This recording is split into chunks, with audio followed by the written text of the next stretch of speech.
Good morning again, everyone. Magsisimula tayo sa loob ng 5 minuto. We'll start in 5 minutes. Thank you.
Good morning. It's 9 a.m. Magandang umaga.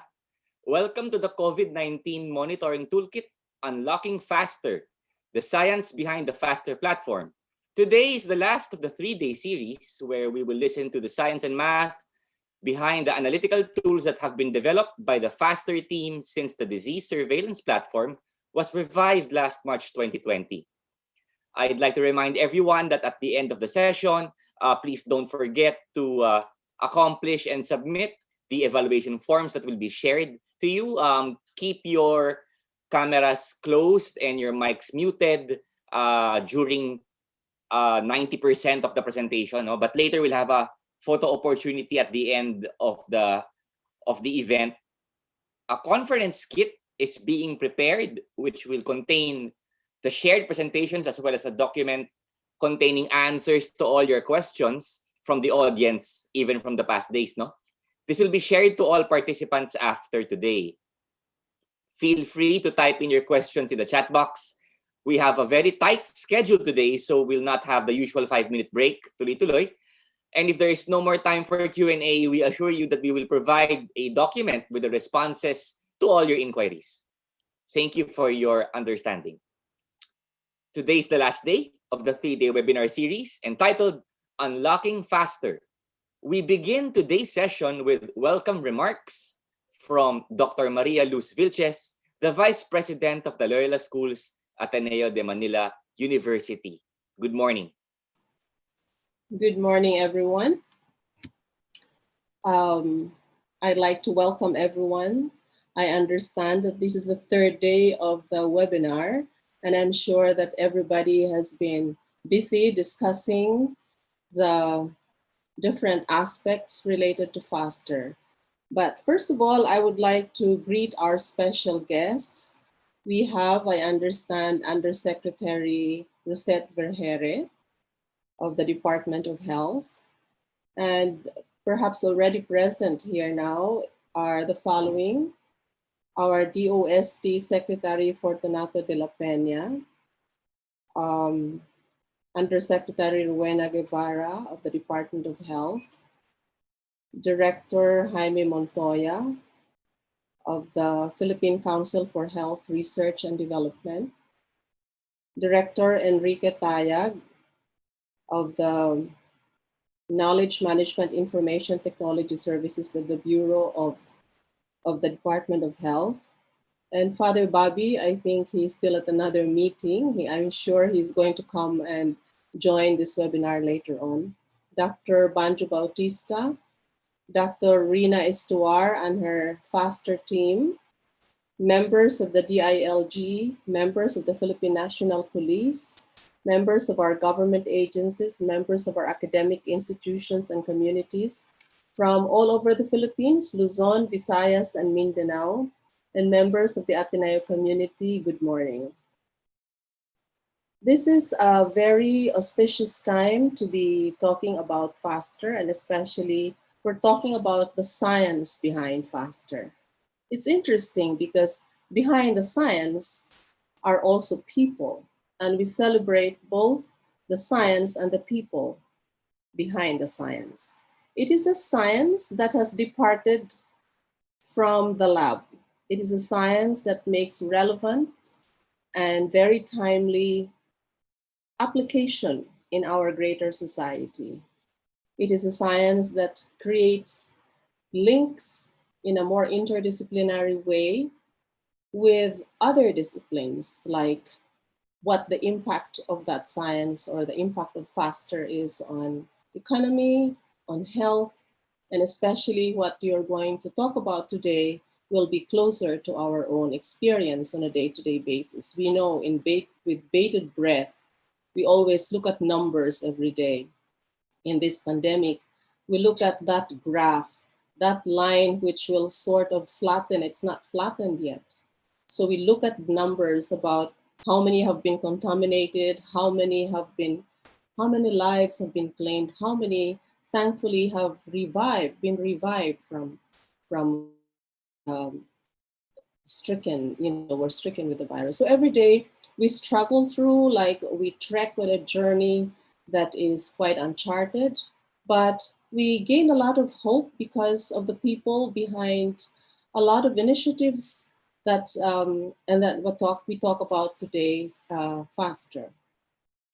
I understand that FASSTER was not born yesterday, in a sense. I mean, it's been an initiative that we did not really look at the pandemic, but because of its adaptability, it's easy to adapt. It's been able to move within a month into helping our country with reliable data, relevant data, which is something that's very, very important as we trek again this path, this uncharted path. So I know that the influence of FASSTER and the collaborators of FASSTER are a whole lot, and especially I thank the Department of Health and all the rest of those that have been collaborating with our Ateneo group and the rest of the collaborators of FASSTER.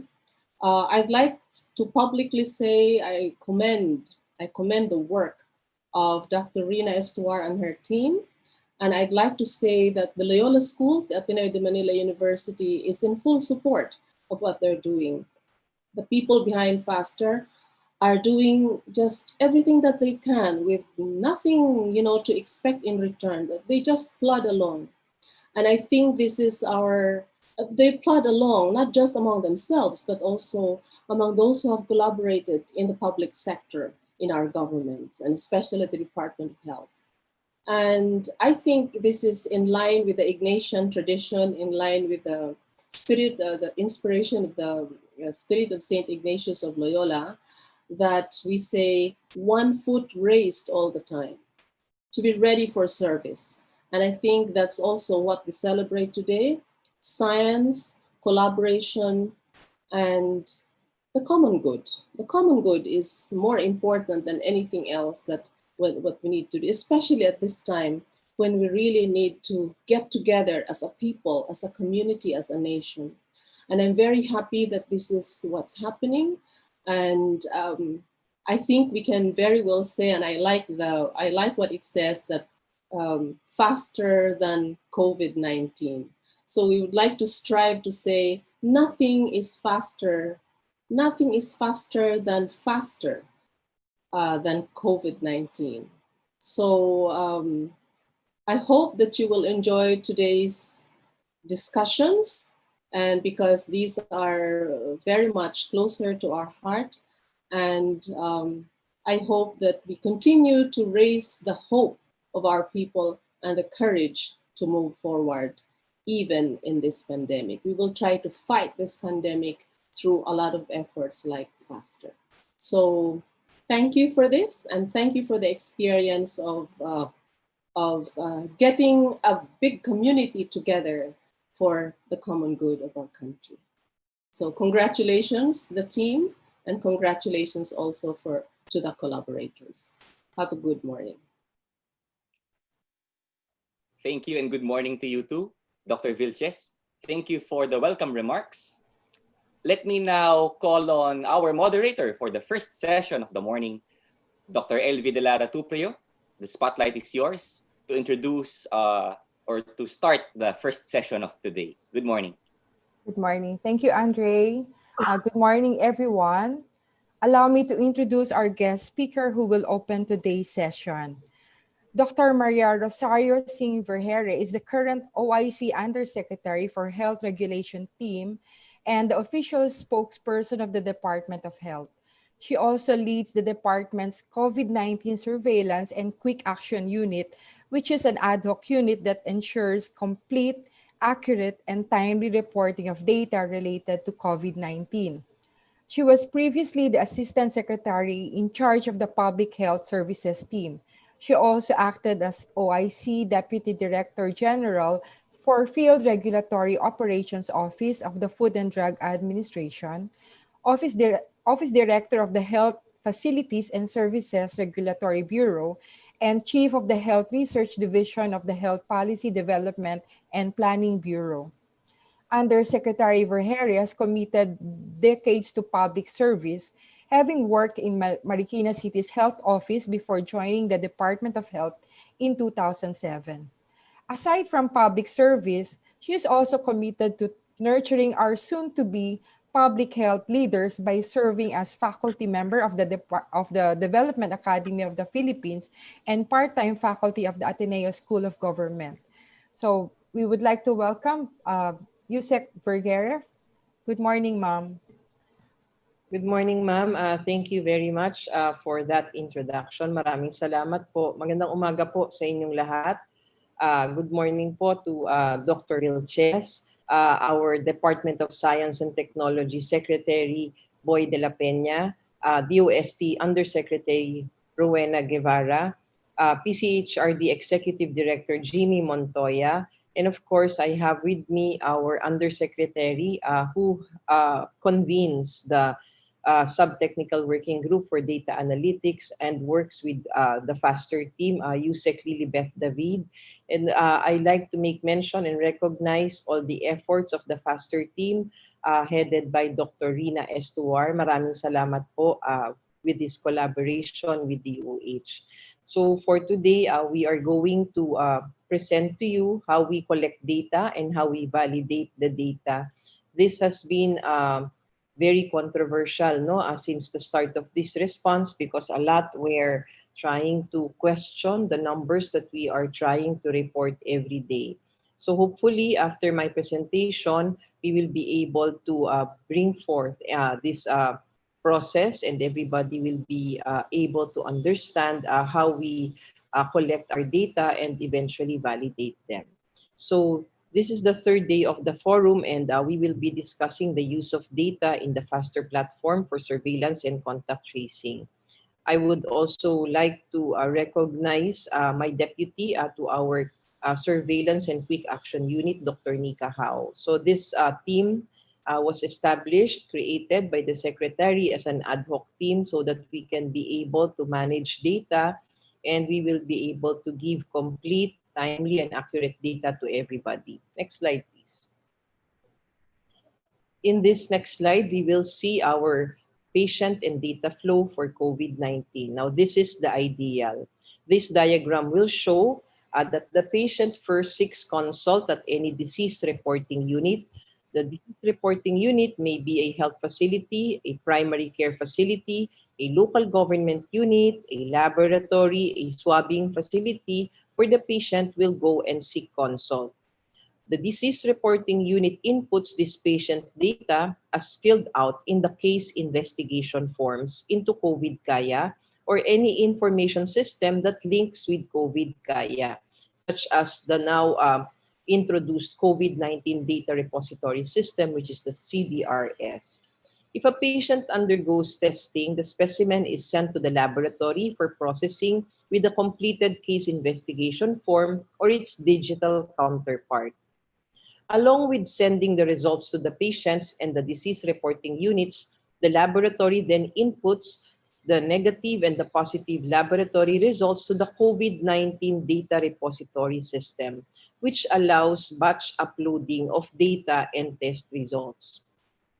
In case the disposition of cases change, for example, a case died, a case recovered, or has progressed to severe case, the disease reporting unit shall change the status and disposition of the patients into COVID Kaya along with other pertinent information. For example, for deaths, we will be requiring that there is a date of death and there is that cause of death.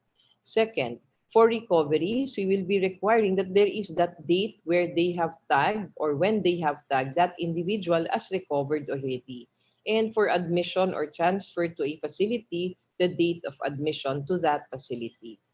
Assuming all information is updated, real-time, and readily available, local government units shall have real-time access to COVID Kaya and all the information systems that visualize the DOH information, such as FASSTER, to initiate contact tracing, monitor their trends, and implement local action. Next slide, please.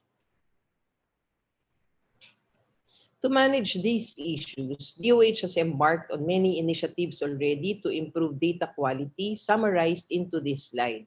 First, we have standardized data submission to the DOH through COVID Kaya for case data, DOH data collect for health facilities, and allow interoperability of other systems such as the CDRS, which I have mentioned a while ago. Second, to improve governance, the IATF Technical Working Group on ICT, led by DICT, is made up of 5 very active working groups of both public and private institutions to focus on citizen reporting, data quality, analytics, integration, and sustainability. In the DOH, as I've said a while ago, we have also created a dedicated unit to oversee end-to-end data processes with the COVID-19 surveillance and quick action unit. And we have made direct linkages to regional and local surveillance officers to ensure alignment and capacity building at all levels. We also have developed platforms to summarize this information for different audiences at the level of the IATF, guided by the national agencies, academe, and health groups through the Sub-Technical Working Group on Data Analytics. Second, the FASSTER platform for national and local implementers.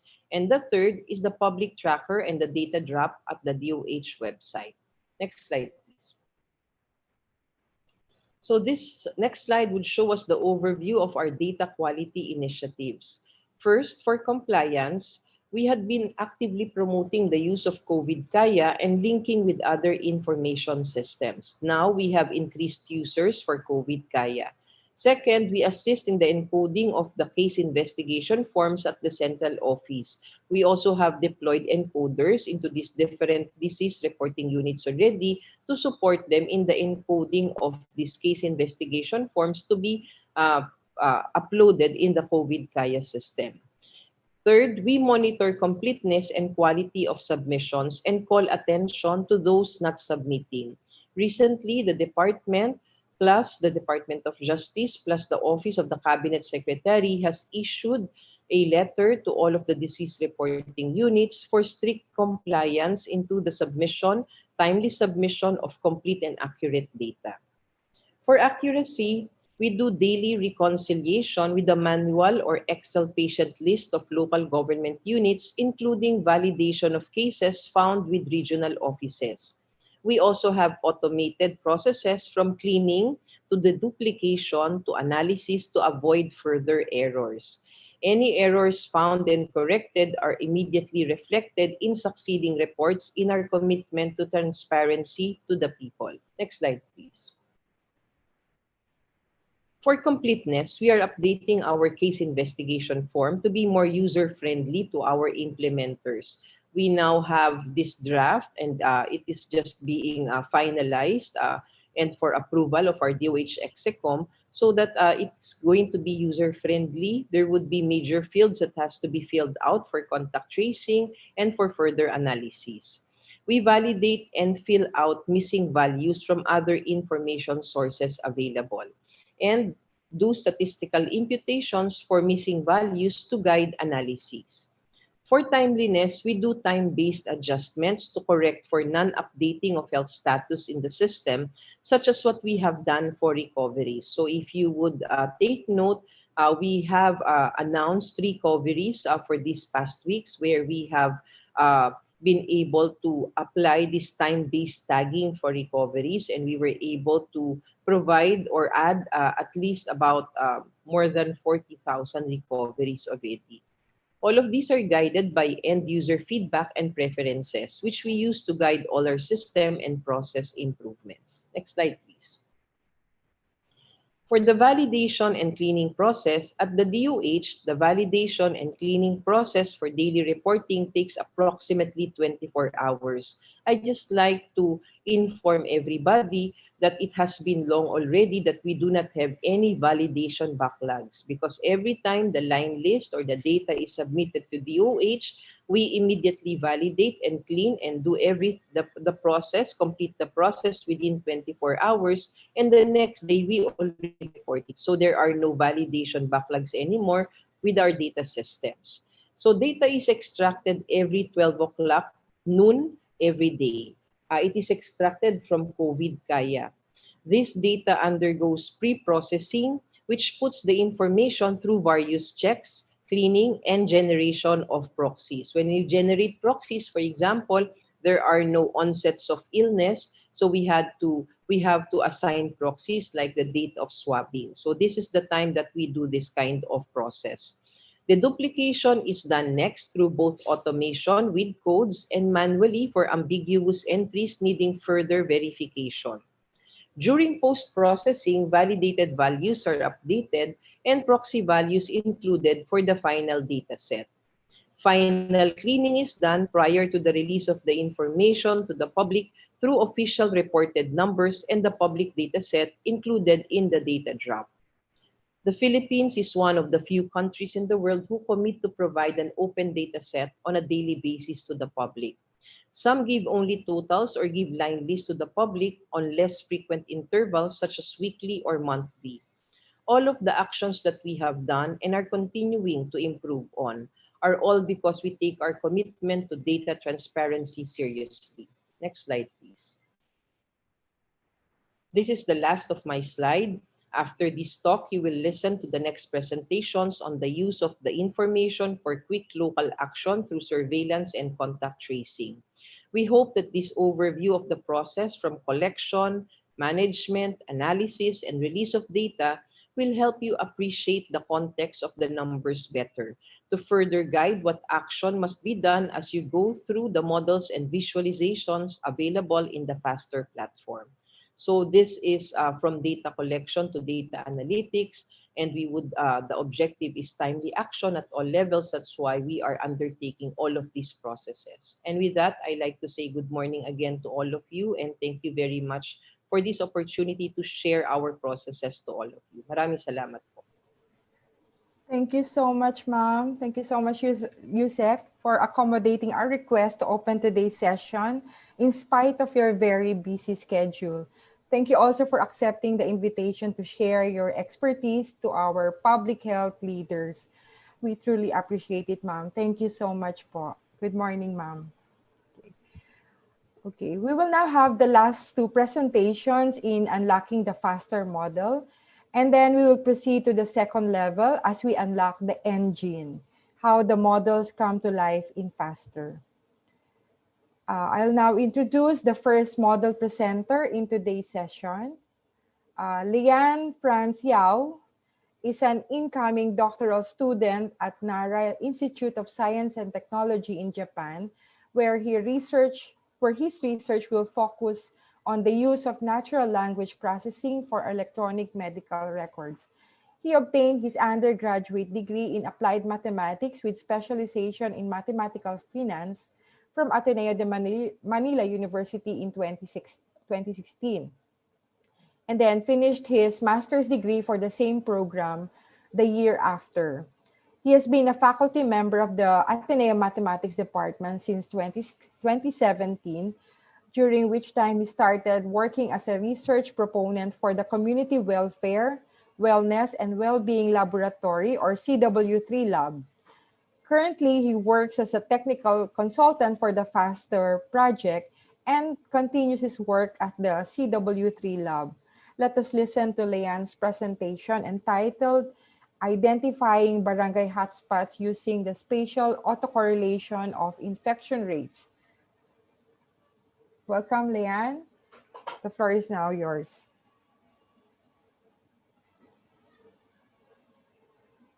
Thank you, Dr. LV. Welcome, everyone. So I will begin the series of presentations for today. So as Dr. LV mentioned, the title of this presentation is Identifying Barangay Hotspots Using the Spatial Autocorrelation of Infection Rates. So just to get an idea on its role in monitoring COVID-19, so we can use this to identify clusters of barangays with high infection rates. High infection rate meaning that it's relative to the mean infection rate for the city. We can also use this to help make targeted policies and interventions, such as implementation of stricter quarantine protocols for barangays that are considered hotspots. Okay. The outline for this presentation, so we'll discuss global spatial autocorrelation to introduce to us first. Then we discuss the local version of this. And we introduce the spatial clusters that we can get from the autocorrelation. And finally, we discuss the implementation and output on the dashboard. So to begin, global spatial autocorrelation, we usually introduce Tobler's first law of geography, which says that everything is related to everything else, but near things are more related than distant things. So the idea is when two areas are closer together or are directly in connection to each other, then they are more likely to interact than a location further away. So what is global spatial autocorrelation? Well, it's a statistic that measures the similarity between neighbors across the entire region. So it's the correlation of the same variable with the surrounding or the neighboring locations. The statistic that we use to get this autocorrelation is called the global Moran's I, which is computed using this formula. And here will be the subregions, the number of subregions. Z sub I will be the deviation of the observations in the subregion from the mean of the region. So in the platform, the region that we're using will be the city, and the subregions that we have will be the number of barangays. Okay. So Wij, that's going to be the spatial weight associating subregion I to subregion J. So the W here can either be binary, 1 or 0, to indicate whether or not the two barangays are neighbors. Or we can use a standardized version of this weight, wherein we use 1 divided by the number of regions instead of just by binary. S sub 0 is the summation for each I. Then we take the sum for each neighbor, J. So it's not all possible pairings. So the range of J actually just consists of the neighbors of subregion I. Okay. So to talk more about the spatial weights, so we have 2 contiguities that we can choose from, or 2 basic ones. We have the rook contiguity or the queen contiguity. For the rook contiguity, what this means is that 2 subregions need to share an edge to be considered neighbors. While for the queen contiguity, as long as you're connected even by a single point, then you're considered neighbors of that barangay. So again, the spatial weights, we can have them binary. So for the rook contiguity, if they share an edge, then the matrix of weights will show a 1 instead of a 0. And if we have the standardized version of the weights, then for the rook contiguity, each of these light gray areas will have a weight given to them to be 1/4, since the middle barangay has a total of 4 neighbors. While for the queen contiguity, each of the lighter gray areas, or each of the neighbors, will have a weight of 1/8 if we're using the standardized version. Okay. So after we compute the statistic, the interpretations of I can be one of the following. For positive spatial autocorrelation, if it's perfectly positive, then what that means is you have a separation. You have perfect clusters of high rates and low rates. Then if the correlation is close to 0, that means that there is no global spatial autocorrelation. Then it's randomly distributed. So that's why you have some patches, some clustering that happens. And finally, if it's perfectly negative, then it's perfectly dispersed of high and low values. So we have the checkerboard pattern for that. Okay. So now we discuss the local version of the statistic. So there's actually a general class of local indicators of spatial association. We call them LISA. What's common about these indicators is that they're decompositions of the global indicator. So what that means is when you add the local indicators for the subregions, the sum will be directly proportional to the global statistic. We can use the LISAs to indicate spatial clustering of similar and dissimilar values. And the LISA relies on the principle of spatial heterogeneity, which means that you have an uneven distribution of various concentrations. So if you remember the patterns for global, we don't want negative spatial autocorrelation because that's perfect distribution of high and low incidences. Okay. So the statistic, the LISA that we're using is just the local version of Moran's I. There are multiple LISAs available, but we use this because, well, one, it's convenient, and the other is because of the interpretation. So for this formula, since Zi is the deviance from the mean, M2 can be interpreted as the variance for the region or the city. For this LISA formula, LISA statistic, we interpret it in the same we interpret Spearman or Pearson's correlation, where a positive value means positive correlation or the values move in the same direction, either high or low.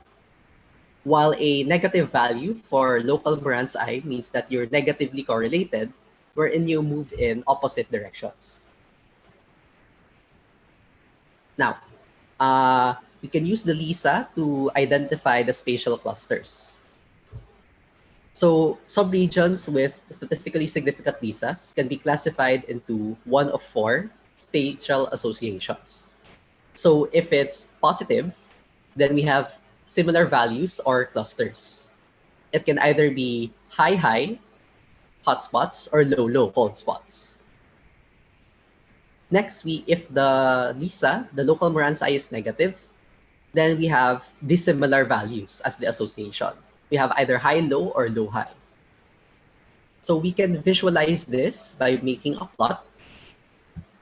If we plot the Moran local scatter plot, the x-axis here will be the observations, and the y-axis will be the spatially lagged observations. So that's just the observation multiplied by the spatial weights.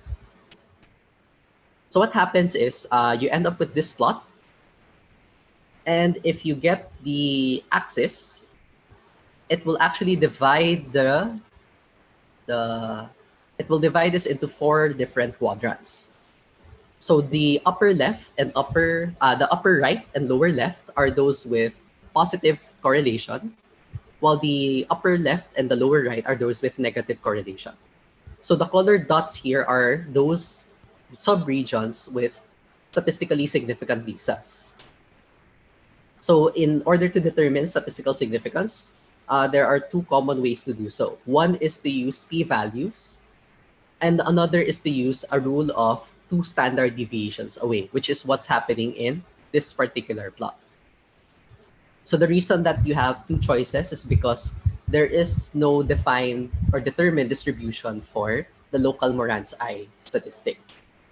So we compute the p-values empirically. That's why some opt to just use the rule of 2 standard deviations away for the y-axis. Okay. For our purposes, for the purpose of the dashboard, we're actually using p-values. Okay. Lastly, for implementation and output, some specifications that we have for the dashboard, we're using two main R packages, SPDEP and SPDYN or SPDYN. And the data that we're using will be the number of reported cases for the past 2 weeks, the population, barangay population, and the map data.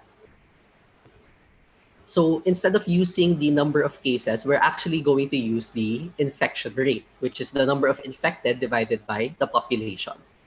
So we're using this because it's necessary in the method we use to address outliers, which we'll discuss in the next slide. We're using row standardized spatial weights, 1 over n sub I, instead of the binary. And we're using queen contiguity instead of row contiguity. And lastly, we're using, as mentioned earlier, p-values to determine significant spatial association. So we compute the distribution empirically first. In addressing outliers, we use a method called empirical base estimates. So we use that instead of the actual infection rate. So the reason for this is because units with small populations tend to have high variability, which is the case for the barangay level computations. So we have this formula. Theta sub I will be the estimate for the subregion. Xi is the observation, Mi is the mean, and Ci, this is the ratio of the prior variance to the unconditional variance of X. So we won't really discuss this in great detail, but the purpose here is this method, this estimate gives us a value that's closer to the mean value for the neighborhood.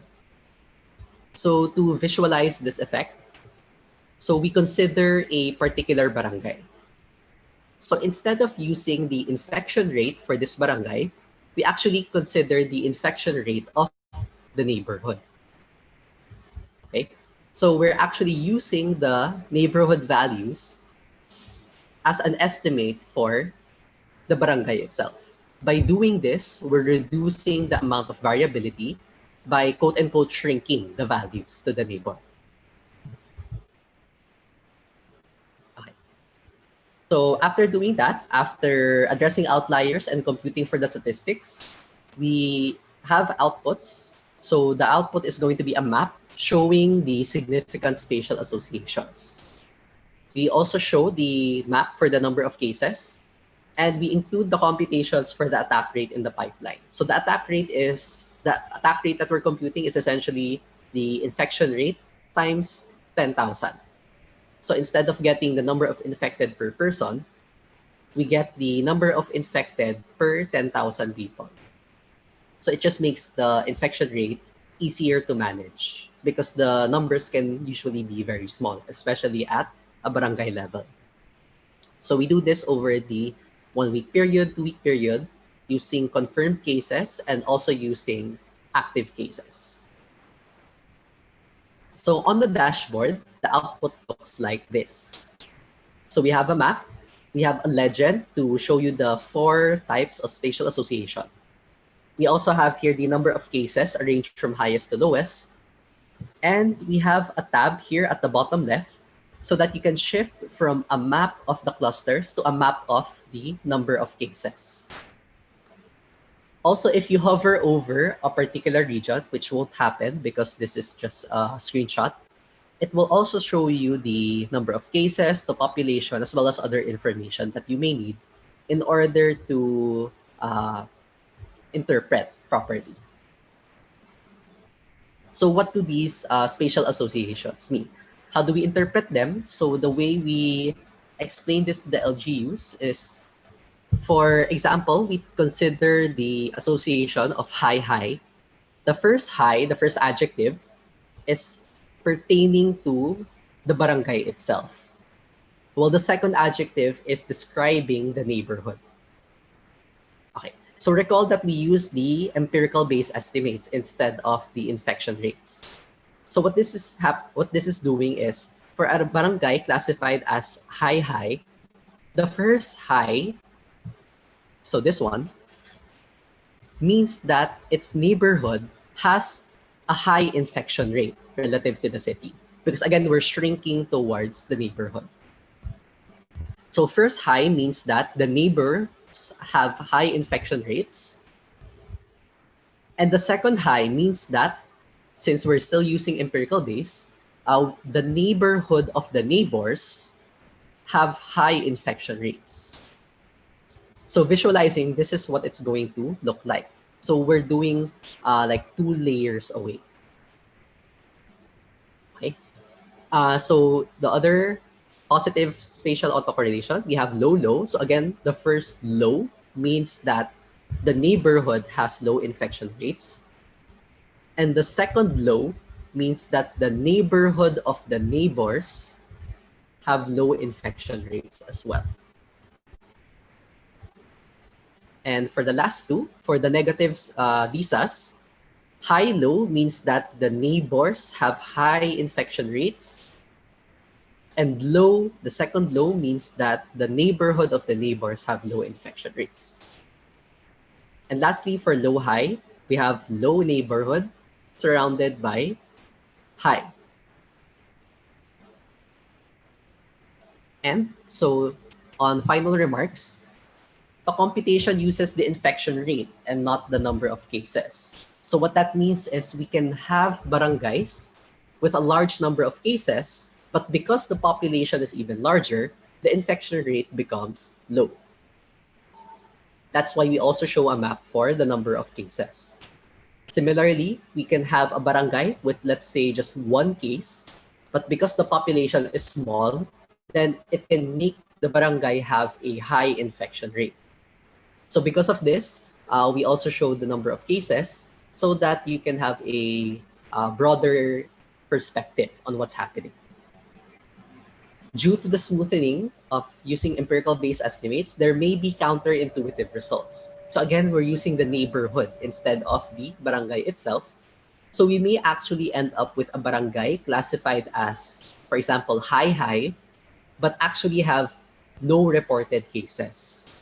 But because the neighborhood has high infection rate, the barangay itself, even with 0 cases, might be labeled as high. Similarly, it can be low, but have a high number of cases. So what we should do, we should be using this statistic with other metrics or compare it with the visualization for the actual number of cases. So this tool only provides one aspect to consider in conjunction with other tools for assessment and monitoring. Okay. So this is the end of my presentation. Thank you for listening, and I hope you enjoy the rest of the presentations. Thank you. Thank you, Leanne. Thank you so much. Okay. Our next presenter is Daniel Joseph Benito, or DJ. He graduated with a degree BS Applied Mathematics with specialization in Mathematical Finance, magna cum laude, and batch valedictorian from Ateneo de Manila University in 2016, and then he finished his master's degree for the same program a year after. He worked as a research analyst in Bangko Sentral ng Pilipinas under the Office of Systemic Risk Management. In his 2 years at the central bank, his work was often associated with network analysis and other empirical studies on macro-financial variables. He is currently a technical consultant of the FASSSTER project, an instructor at the Mathematics Department at Ateneo de Manila, and a project researcher for the Community Welfare, Wellness, and Well-being, or CW3.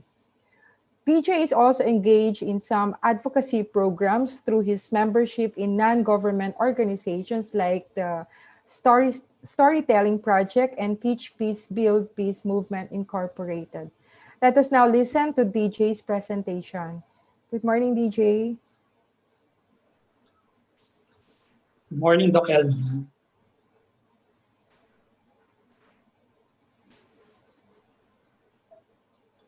Wait, I'll just share screen. Can you see my screen po? Yes, DJ. And we can hear you as well. Okay, good morning. Thank you for the kind introduction, Doc LV. The model that I'll be discussing for today is actually one of the newest addition in the FASSSTER dashboard and soon will be deployed to our LG users. Similar to Lisa, it hopes to provide additional perspective on the more local dynamics of the disease. For a flow of my here's the flow of my presentation. One of my aim for this morning is to promote some appreciation and share the great potential of using spatial-temporal models through giving some brief introduction. And for the second part, I'll elaborate on the concept of relative risk and go into some technical details of our model. And finally, share some sample results and its interpretation and highlight how its contribution in COVID-19 surveillance.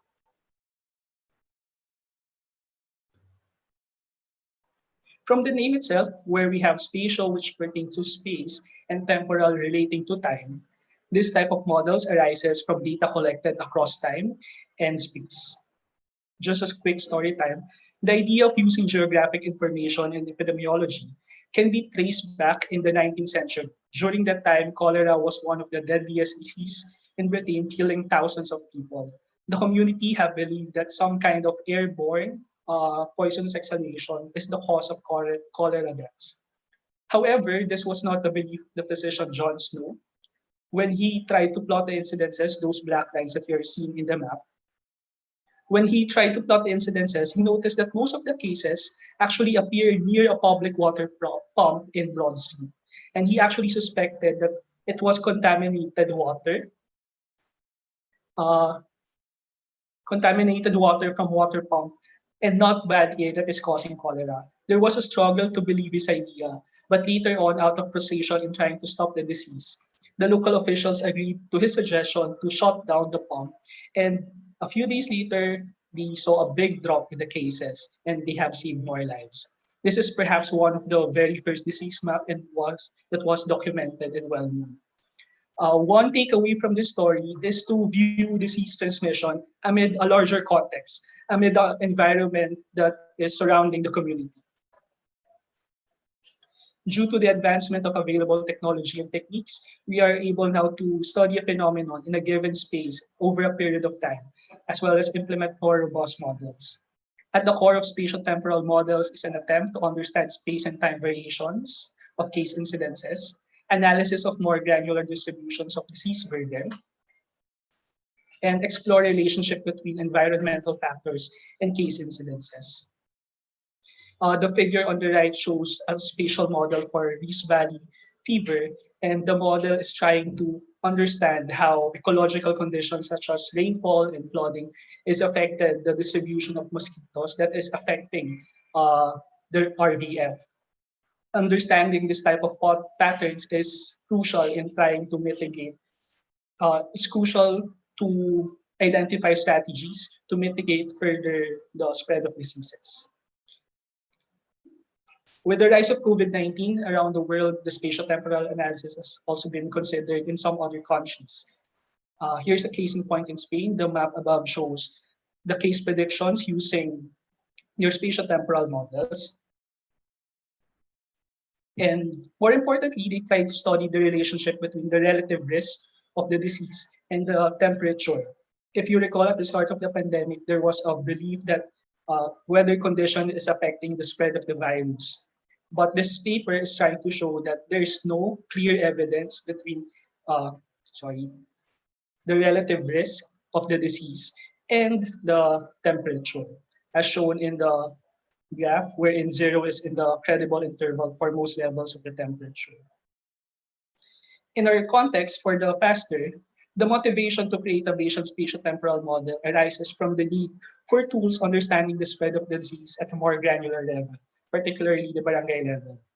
The LISA that was discussed by Mr. Yao actually already provides insights at the barangay level. So why build another model? As we will elaborate later, the model can provide additional perspective on how cases are spread in the city, particularly provide a more continuous scale of the intensity or severity of risk. One limitation also of LISA is that it is a static measure. It only considers the past 2 weeks. The relative risk that is being estimated accounts not only for spatial information, but also temporal information. This allows us to project or predict in the next few weeks if there are new areas that shall be of concern or may exhibit higher risk compared to what is expected.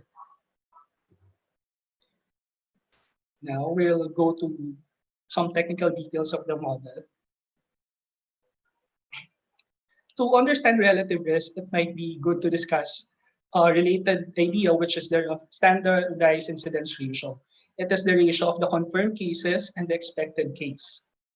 The standard incidence ratio, if it is equal to 1, indicates that the observed counts in a local area is the same as the expected count in a certain area. There are many ways to compute the expected case, but one way, and what we use in our model, is that it is equal to the population of the barangay times the incidence rate of the city. The incidence rate of the city is simply the number of confirmed cases in a city as a percentage of the population of the barangay, of the city. So what is happening, or the idea for the expected case here is that we're trying to apply an incidence rate from a more global space, for this case, the city, to a more local space that is barangay. For example, the incidence rate in the city is 3%. And let's say Barangay 1 has a population of 100. So the expected case for Barangay 1 is 100 times 3%, that is 3.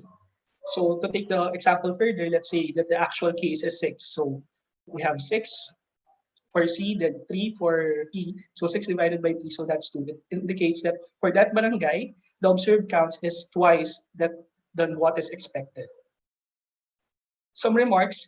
The idea behind the computation of the expected case is that it assumes that city cases are evenly distributed among barangays based on the population. So if you have 10 cases in a city and for simplicity you have another 10 barangays with equal population, the idea is those 10 cases is evenly distributed. One expectation is that each barangay will have one case each.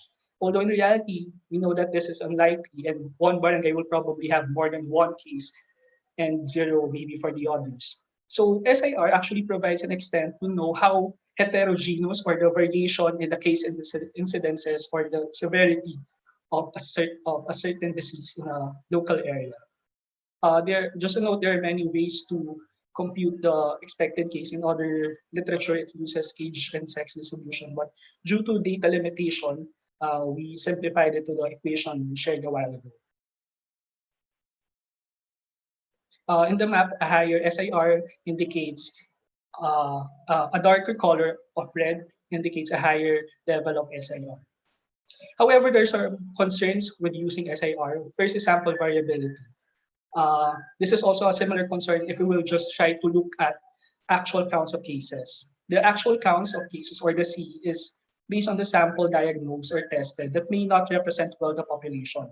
For instance, if you have 10 positive results in a sample of 100 people, if you try it to a completely different set of 100 people, the results may be far from 10 because the initial sample may not represent well the population, so you'll have a different number of cases. The second concern is that it may be biased and unreliable in areas with small population.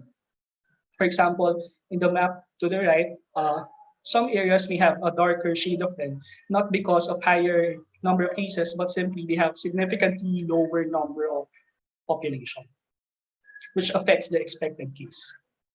So to address these concerns, we implement Bayesian hierarchical models that incorporate information from local areas and other variables that to determine a relative risk for a particular local area.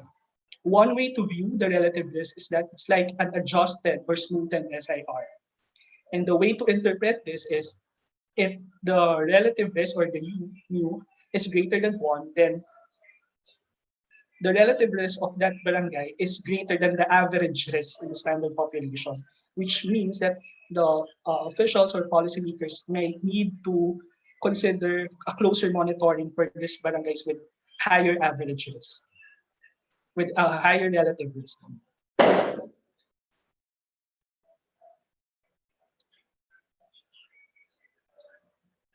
So here's an equation of how we model the relative risk. So we assume that the confirmed cases follows a Poisson distribution with the mean as a product of the expected case and relative risk.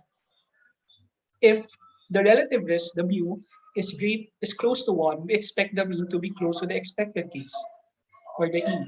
But if it is greater, the relative risk is greater than 1, or it implies a higher relative risk, we expect that the mean to be greater and there can be higher chances of realizing higher observed values.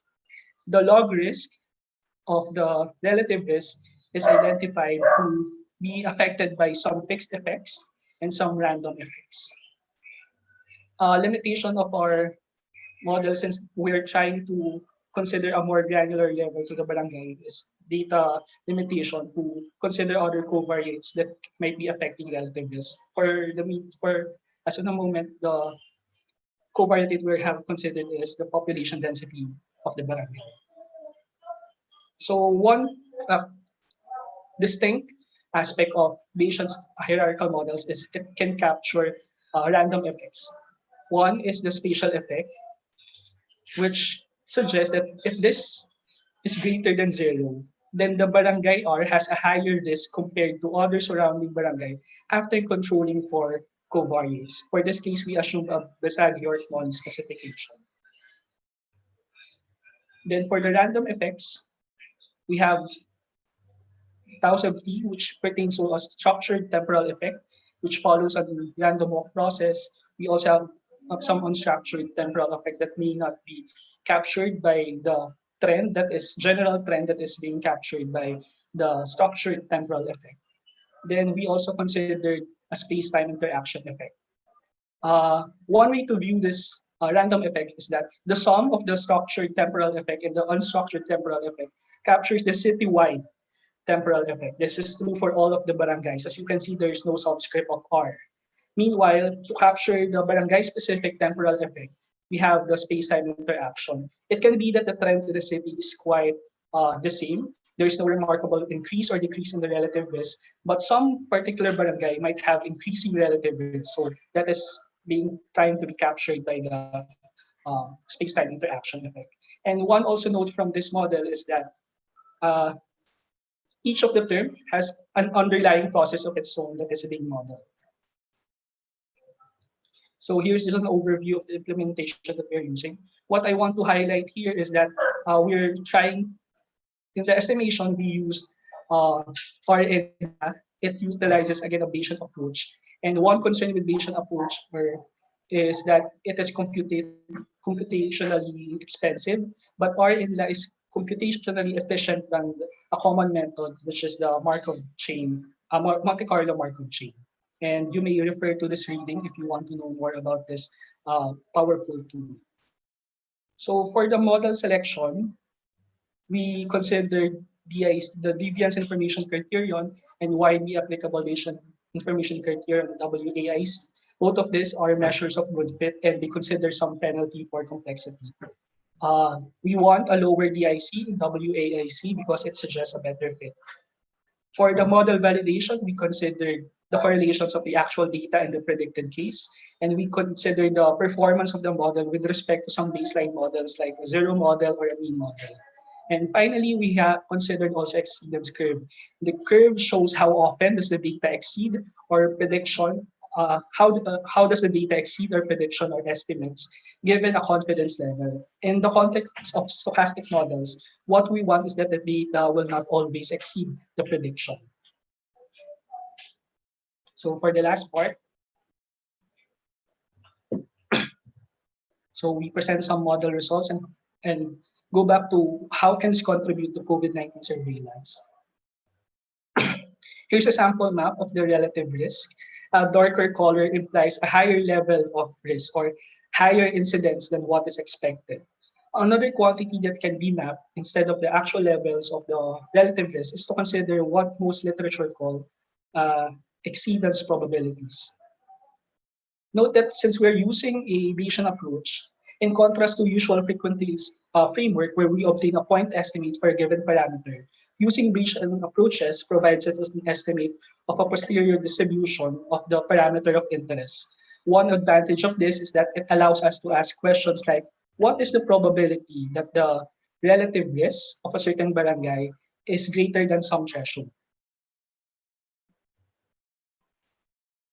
Here's a map plotting the exceedance probabilities. The darker the color is, implies a higher probability or higher chance that the relative risk is greater than the indicated threshold.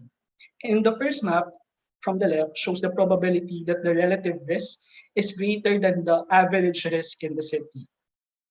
Note that all this barangay with red color has a high chance of having an above average risk. But among this risk, we have a subset which has a higher risk because their relative risk is twice than the average risk. So that's the middle map.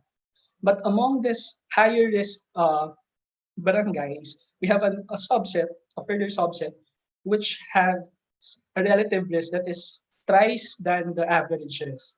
So we can consider this barangays as the barangays with the highest risk or more areas of concern. So one takeaway from this is that the model allows us to further classify the riskiness of barangay with higher risk disease burden. In the RISA, we are able to identify which are barangays that have a high risk. But with this model, we can further classify the severity of those barangay, the severity of the incidences for those barangay.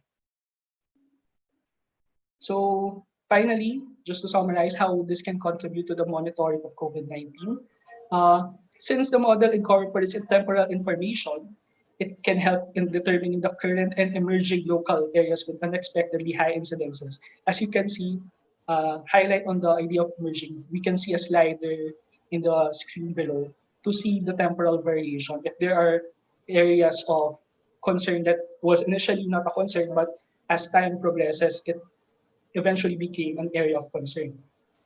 Second, as seen in the previous slide, it will identify hotspots, but these hotspots can be further classified further into more subclasses to help in prioritizing critical local areas for monitoring, testing, and contact tracing.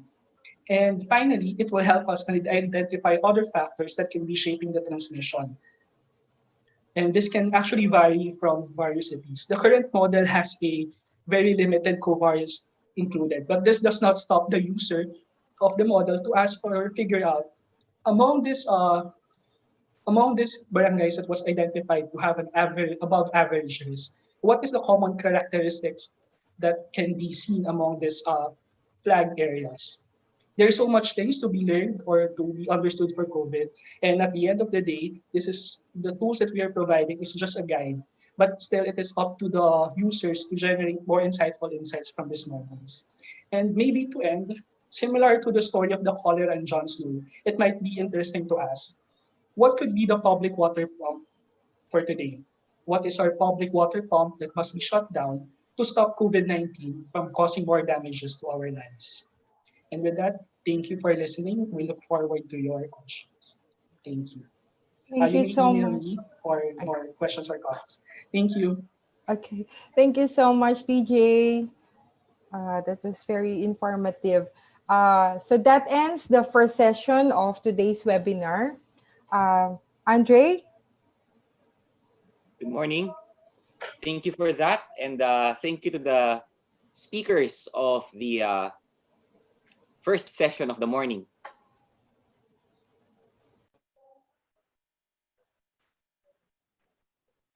Doc LV, we will now proceed to the second session to be moderated by none other than our project leader, Dr. Maria Regina Estuar. Doc Rina, I transfer the spotlight to you. Wala muna tayong break today to my dear audience. Tuloy-tuloy tayo. Session 2 will now start, officially to be started by Doc Rina. Good morning, ma'am. Good morning, Ray. Good morning to everyone. Okay. As an introduction to the succeeding section or session, we will have a presentation and demonstration of the Tanod-Covid Kontra COVID platform, contact tracing platform from Doc Marlene De Leon, Data Management Head of FASSSTER, Mr. John Noel Victorino, Lead Programmer and Co-Founder of Tanod-Covid, and Ms. Lay Motilla, Co-Founder of AI4Gov.ph. Allow me to provide a brief description of the three speakers, and as I introduce them, maybe they can turn on their cameras so that our participants can match the name with the picture or with the photo. Okay, so MM is an associate professor in the Department of Information Systems and Computer Science of the Ateneo de Manila University. She serves as the data manager for the Faster Than COVID-19 project, and she has served as chairperson of the department from 2013 to 2016.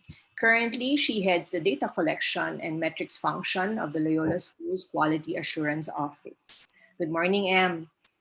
Okay. John Noel Victorino is the lead developer for Tanod-Covid and one of the co-founders of Transform or XForm Incorporated. He obtained his Bachelor of Science major in Management Information Systems in 2014 and a Master of Science in Computer Science in the succeeding year. In the last 7 years, he has been part of multiple research projects under ACRE, or the Ateneas Center for Computing Competency and Research, such as the Ibayanihan Project, Shine OS Plus, CITAS Project, while being part-time faculty member of this. And lastly, and our presenter, Motilla is a graduate of Community Development at the University of the Philippines, magna cum laude.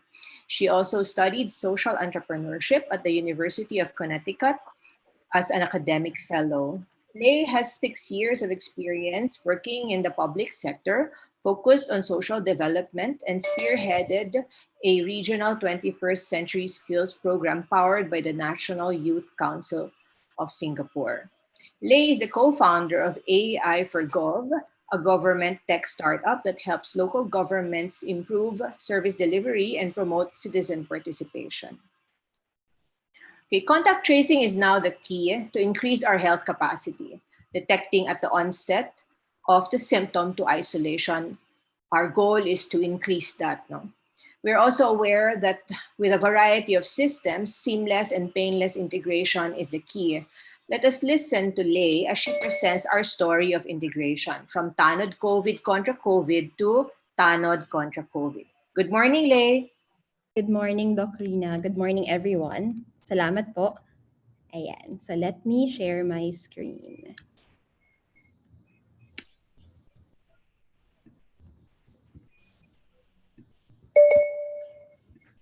Okay. Ayan. So like Doc Rina said, sobrang ganda po ng story ng Tanod contra COVID integration. So from Tanod, Tanod came from pivoting ng Ibayanihan from Ateneo as well. And this was started by Ateneo's ACRE team.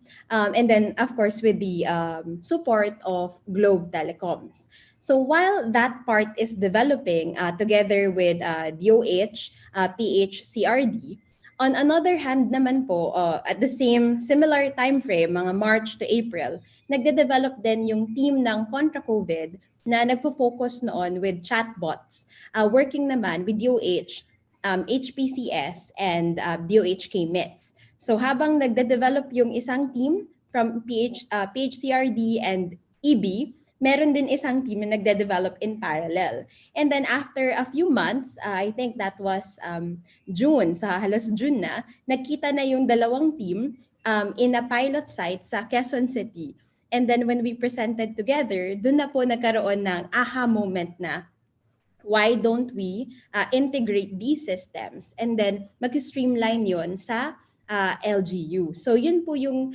kumbaga story nung dalawa. So from academe and then the Filipino startup sector nag-combine. So from that, let's look at an overview of the systems. Kanina nung introduction ni Usec, nagbigay na rin po siya ng short introduction, pero dito po I want to emphasize yung difference ng passive symptom tracking and then yung active contact tracing. So for Kontra COVID and Tanod-Covid, yung focus po is dun sa passive, and then recently meron na rin tayong close contact feature developed. And then of course, ito po ay nag-feed sa COVID-Kaya, the main system, and then sa FASSSTER, for the models that was presented earlier and in the previous sessions that we had and then in the previous days as well. So, ayan. So dito po sa focus ng discussion in my end, kung kanina we are talking about models, ngayon naman let's empathize doon sa view or perspective ng citizens. Siyempre, yung mga models, yung mga statistical analysis, hindi na yan nakikita ng citizen. So ano ngayon yung experience ni citizen on the public side? So with that, dahil po yung both of the teams are concerned about inclusivity, on access, then for Tanod-Covid, focus po is providing access naman dun sa mga walang internet, for example, using SMS to report your symptoms. And then for Kira, I'm not sure kung lahat po tayo nakausap na si Kira or familiar kay Kira, ito yung official chatbot ni DOH na nakatira sa DOH Facebook page and then sa DOH Viber community group. ano naman yung kagandahan ng chatbot? So ito po is innovation din to na part ng FHIR, no? So ngayon po nagkakaroon ng rise sa chatbot use in the market.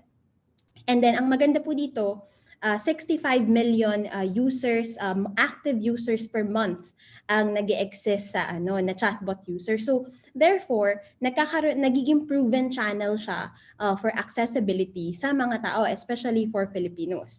And with these insights, ito yung naging center ng design and development. So kung kanina po may group tayo ng academics, yung group naman po namin, if you're familiar with the startup community, is talagang mas innovation and entrepreneurship. So ang ganda ng combination na yon on integration on the perspective side, and then how do we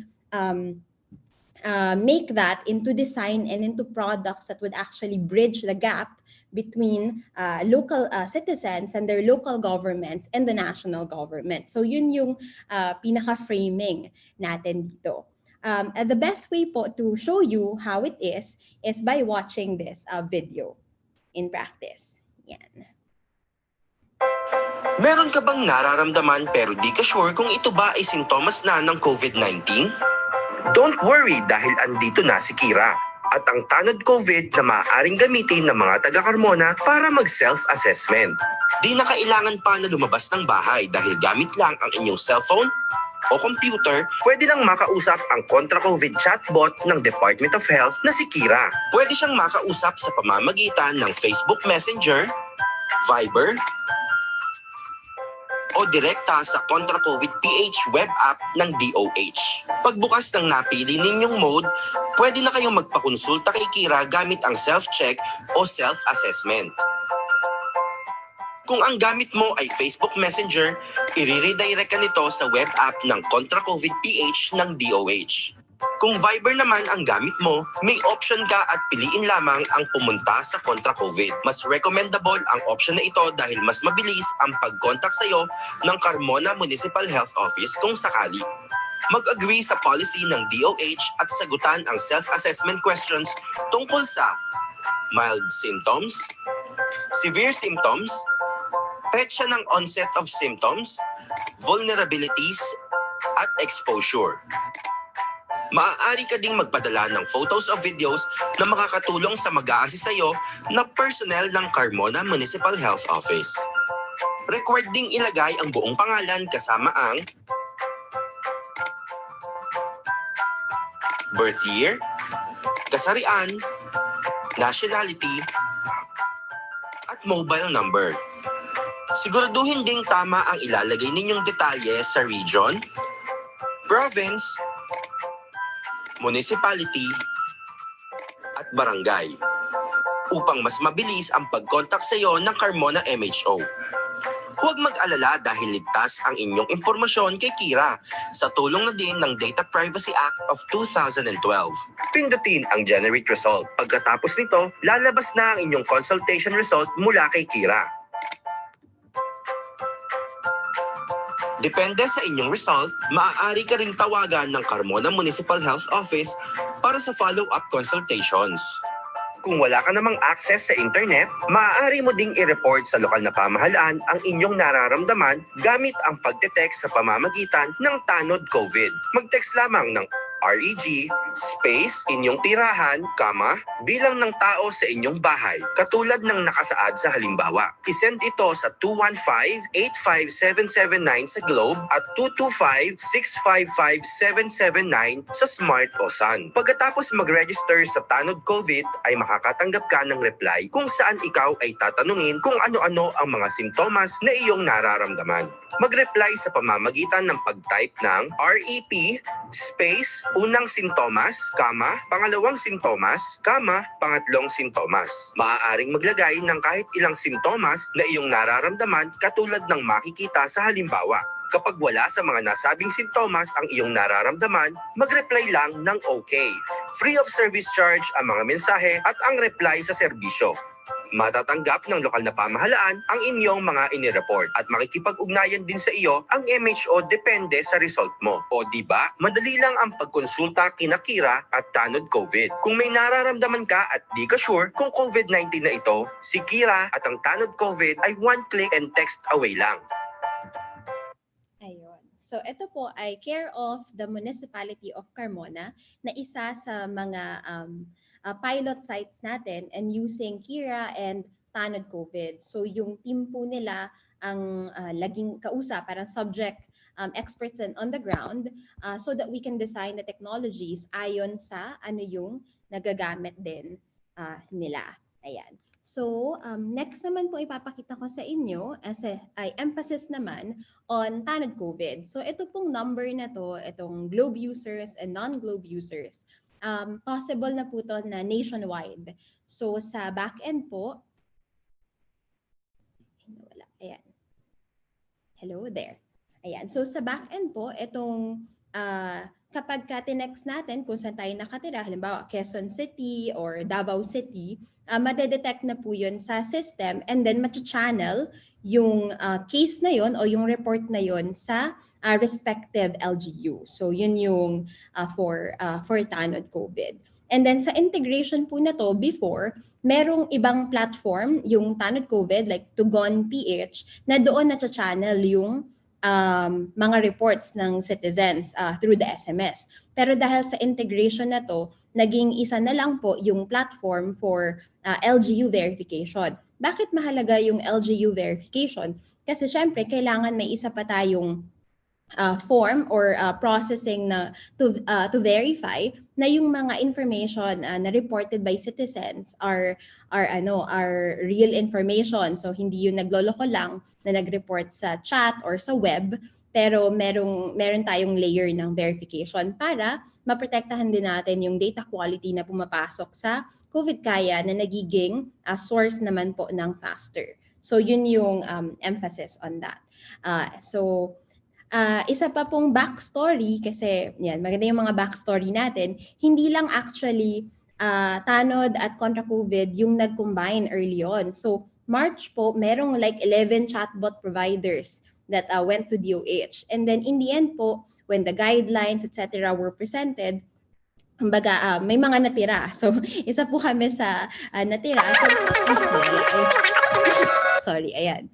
So actually, yung story po ng mga DOH applications, maganda po yung nangyayari sa likod kasi in the end, nagko-collaborate yung iba't ibang mga sectors.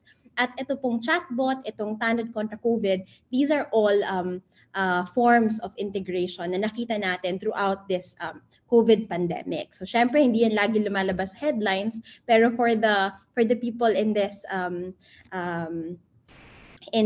conference, maganda po na to note na may mga kumbaga beautiful things happening on the background na we should be na positive siya dito sa time ng COVID. So with that po, yung next na is ngayon na nag-report yung mga citizens natin using Tanod or Kira sa chatbot, sa Facebook, sa Viber or diretso sa website, paano naman to ma-access ng ating LGUs? So magla-login yung LGUs and then ito po yung makikita nila sa kanilang access. So ito is a demo site for Quezon City. So yung report ko dito kanina, nag-report ako.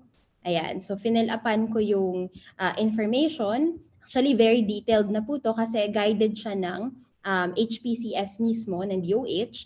And then yung triage algorithm naman that was used here ay based po dun sa Unified COVID-19 algorithm na pinagtulong-tulungan din ng mga health sectors natin. So dito yung special population, etc. is nandito na. And then naka-API na din po ito sa maps para madali natin siyang maimapa.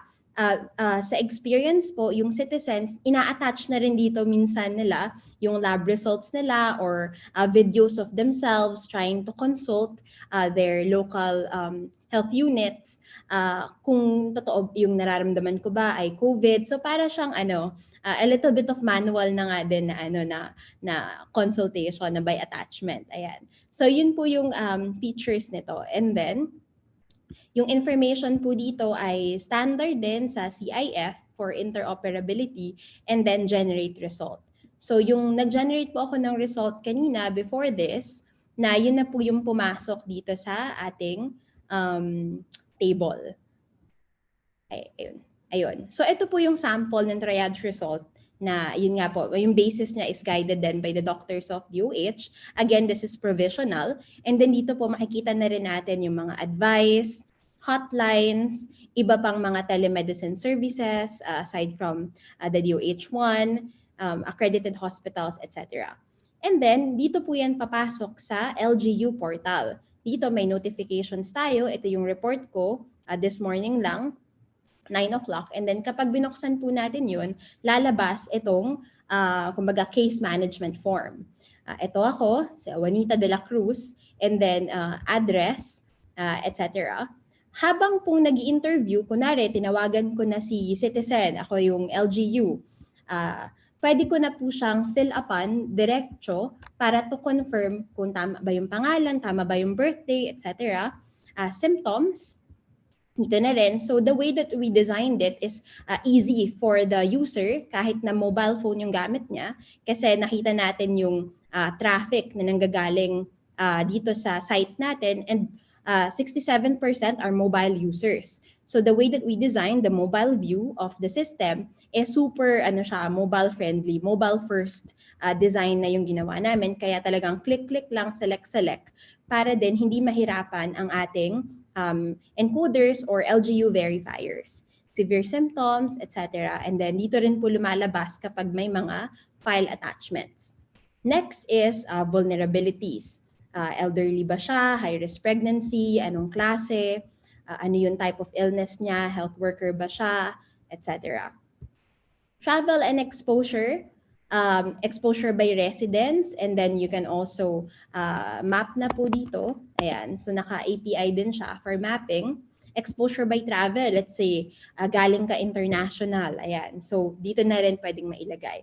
So lahat po ng ito ay na-verify sa National Privacy Commission at sa DICT in terms of security and privacy. So well-guided po at yung mga legal documentaries ay lahat submitted sa DOH. So as you can, sana we can also appreciate yung governance, hindi lang sa part ng technology design, but also sa policies. Kasi syempre po, yung pinoprotektahan natin is public interest. So ito pong last is exposure naman by contact. Ayan. So dahil nandito na tayo sa close contact na part, pwede na po tayo dumiretso dito sa feature na bago na close contacts table. So dito po pwede natin actually ma-enter kung sino yung close contact. For example, nag-interview ako, tas positive tong case na to, then pwede natin siyang ma-interview. So try natin. One na ba yun? And then my number. And then i-check po sa system kung ito bang number na to at yung pangalan na to ay nag-e-exist na sa system. Example, so check natin. Tama ba yung in-enter ko?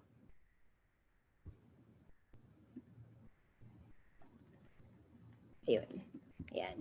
So ayun, nag-e-exist siya. So nakita nyo po, pinick up ng system yung KCID nito ni Juana de la Cruz na dati, na nandito sa system.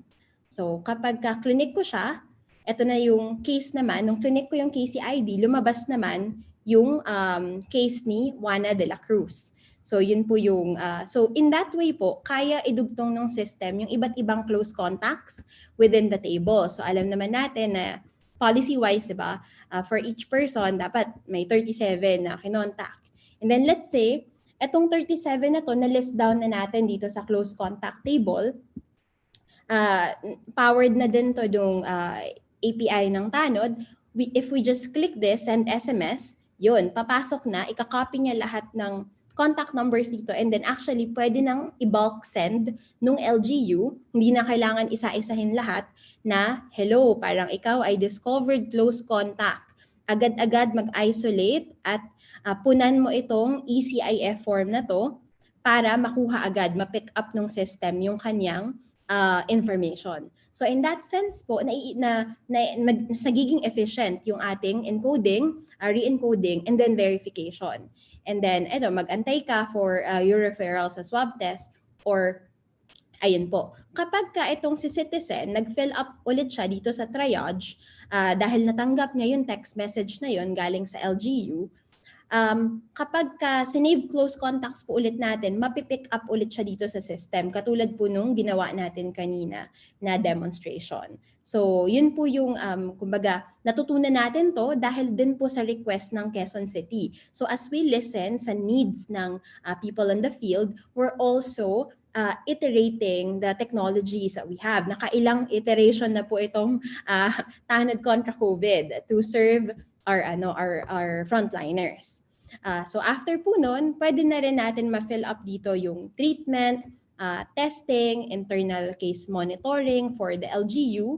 So for example, ako sa LGU, gusto ko i-note na itong case na to ay for follow-up, for swabbing, etc. Then, kaya na po natin i-filter sa system para magkaroon ng strategy yung LGU on prioritizing sino yung uunahin nila to verify, for example. Pwede nila unahin yung mga may lagnat muna or yung mga kaka-report lang, ganyan.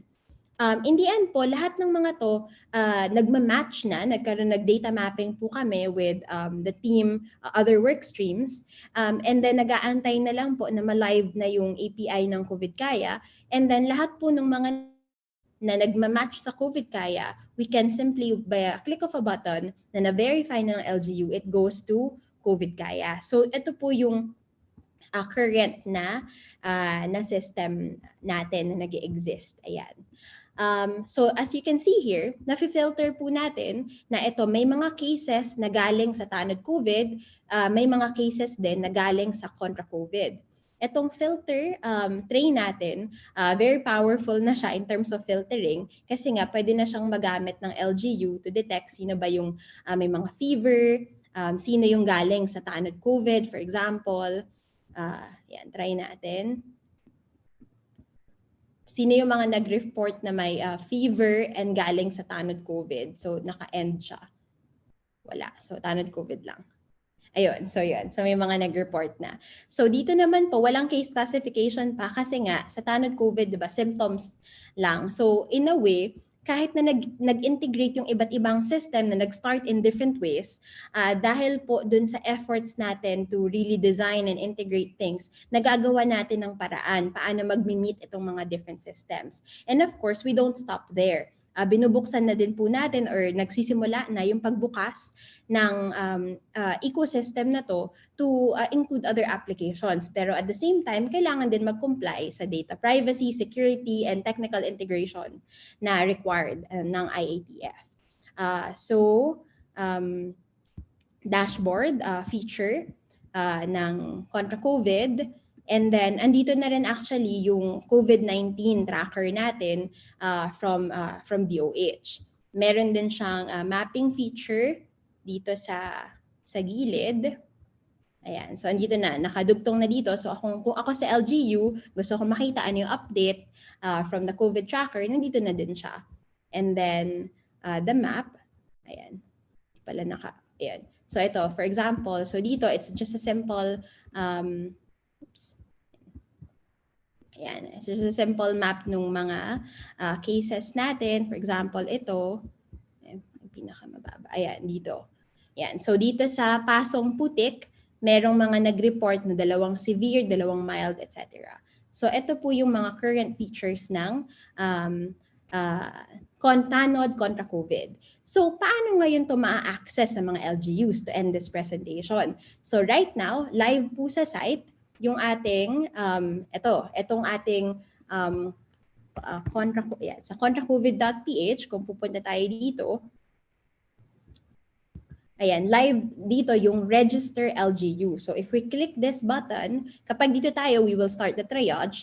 Kapag we click here, eto na. So register LGU. So yung overview po na nakita natin kanina, it is described here. So parang meron ka na ring mini orientation kung ikaw ay LGU or citizen na paano ba nagko-combine tong iba't ibang applications na to? Ang dami-dami naman. Then here, si FASSTER. So ito po is another initiative. So as you can see here, lahat po ng mga to is talagang initiatives na nanggagaling na rin sa design team. Kasi po yung efforts talaga to integrate ito bridging the gaps is nandoon po.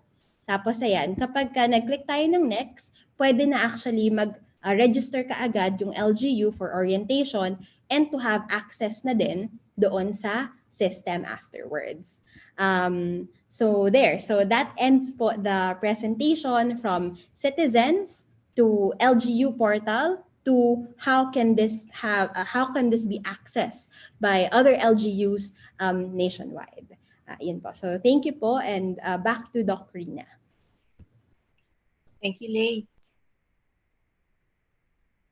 Okay. As you can see from the previous discussion and the last presentation, the goal is to develop very simple, useful, functional, and operational platforms that actually run on complex algorithms and complex protocols, but rest assured they are guided by governance and policy.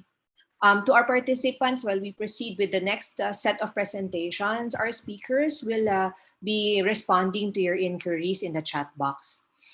We are now down to the final session where we discuss the pipeline and how the mathematical models come to life. With a brief discussion on the FASSSTER FHIR data warehouse by Dr. Raymond Sarmiento, we will begin with that. Doc Raymond. Thank you, Dr. Rina. Is my audio okay? Yes, Doc R. We can hear you. Good morning, everyone. I think it's good to see you, all of you again. Let me just show my screen right now.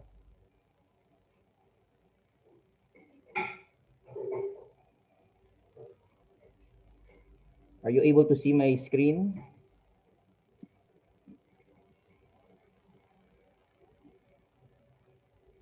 I'll go to slideshow and I'll begin my presentation.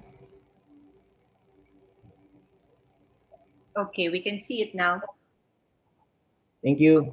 So the title of my presentation will be leveraging HL7 FHIR for data consumption into the FASSSTER data warehouse. A lot of the questions have been revolving around data overlaps, how the data gets validated, but before validation, how it gets into FASSSTER and all of that. So what we have in the team, we developed an integration module and then incorporated it so that all of the data, before it gets into the FASSSTER data warehouse, it gets arranged and sorted already in something that's much more understandable and easily consumed by the dashboard. So just a general disclaimer of my presentation that all statements issued are mine alone and that does not necessarily reflect the position of the group, the university, or the Philippine government. And I have no conflicts of interest with any proprietary or entrepreneurial entities or manufacturers or commercial products. As the famous former UK Prime Minister Winston Churchill has mentioned, we never should let a good crisis go to waste, and that is exactly what we have done in the past going on 6 months right now. This whole conference has been about the FASSSTER platform, which is the COVID-19, official COVID-19 local government monitoring platform for all of the case detections and for tracking of all of the cases and forecasting of certain spreads in terms of the locality and the areas for the Philippines. The dashboard shows different components. There are also multiple tabs inside each component. Here you will see our latest numbers. I just got this as of this morning. The data shows all of the confirmed cases, the active cases, the asymptomatic, the mild, the critical, recovered, and the deaths. So some of these will be essentially relying on certain imputed data that's mentioned in day one, and also on certain estimates based on existing policies that the DOH has adopted, which also came from the Centers for Disease Control and the World Health Organization. Yesterday, I gave a presentation on the third tab for this component, which is healthcare utilization. I hope everyone was able to watch that, wherein you could appreciate the safe zones, the warning zones, and the critical zones in terms of healthcare utilization in the country.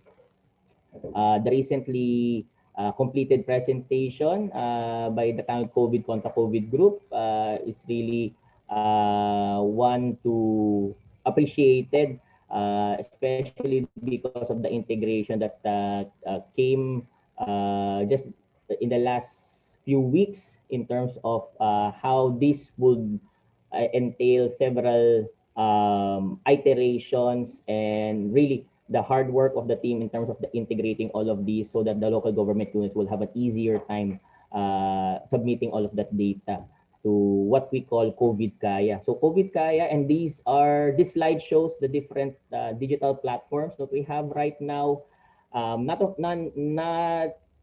all of them will be concentrated on the health side, but most of them will be on the health side. COVID Kaya is the single integration point right now for all of the case detection and all of the data that comes from the LGUs.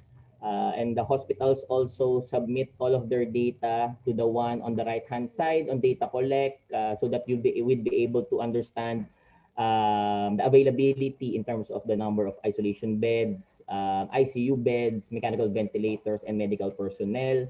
You already know, even without this conference, you already know based on the news in the past few weeks about stay safe, and also just the recently finished presentation on KIRA Kontra COVID with the technology partners and development partners. On the non-health side, we have the ones for emergency dispatch service, consisting of emergency responders of ambulances.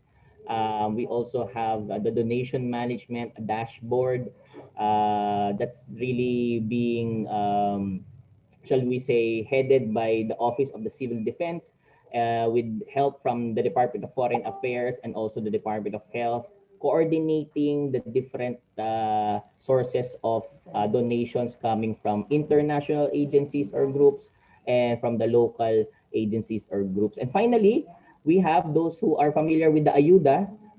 We have the DSWD's application, Relief Agad for Social Amelioration Information. So just if you try to see it in terms of a big picture, it really encompasses a lot of the information that goes into the FASSSTER dashboard. But before it goes into the dashboard and gets consumed, there really will be a need to collect all of these, store all of these, make sense of all of these, and validate the authenticity, the accuracy, and there is no duplication of all of this data.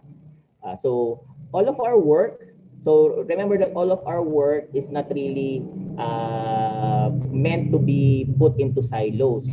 These really would ideally be useful also post-pandemic, and the ultimate goal is to be able for us to use this for the successful achievement and implementation of the Universal Healthcare Law, and which we know more formally is the Republic Act 11223, or and in Section 36 on health information systems. It mentions all health service providers, insurers shall each maintain a health information system consisting of enterprise resource planning, human resource information, electronic health records, electronic prescription logs, consistent with DOH standards, which shall be electronically uploaded on a regular basis through interoperable systems. So a lot of these efforts really, shall we say, the glue that makes all of these things work will be the interoperability aspect of all of these systems. The reason for this is because in the law, it says that the Department of Health, Department of Interior, Local Government, Philippine Health Insurance Corporation, and the local government units, they all shall endeavor to integrate health systems into province-wide and city-wide health systems.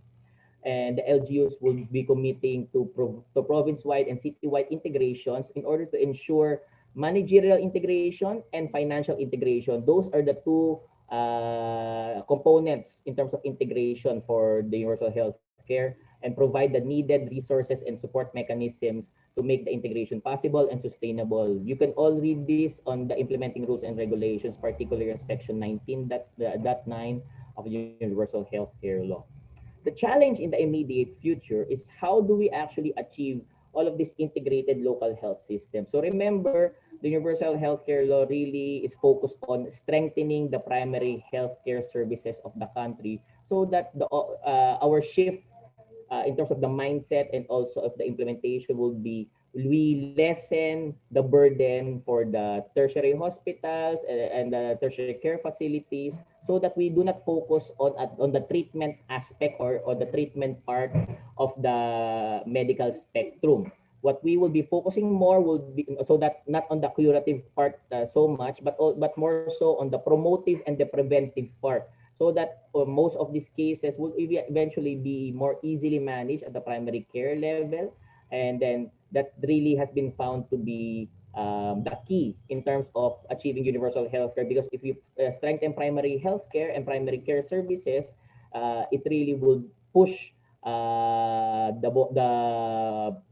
bottom line in terms of our healthcare status, making all of our citizenry at least theoretically more healthy from in the immediate future up into the long term. So all of these systems really would require different information, and feeding those information into a single entity, which will be the data warehouse that we have right now, is really an enormous amount of work. But for you to be able to appreciate this, the need for unified data layer, I have a graphic here that shows that the fragile connections between many systems, this really is at the heart of it the problem in terms of how do we make sense of all of the data. If I am a decision maker or a policy maker, how can I get a big picture and implement a big picture approach if I do not have all of the information in just one place or one repository? So this graphic shows that there are different multiple connections point to point from the source systems into the service systems or the client system. So those really will have to be fixed. The solution that has been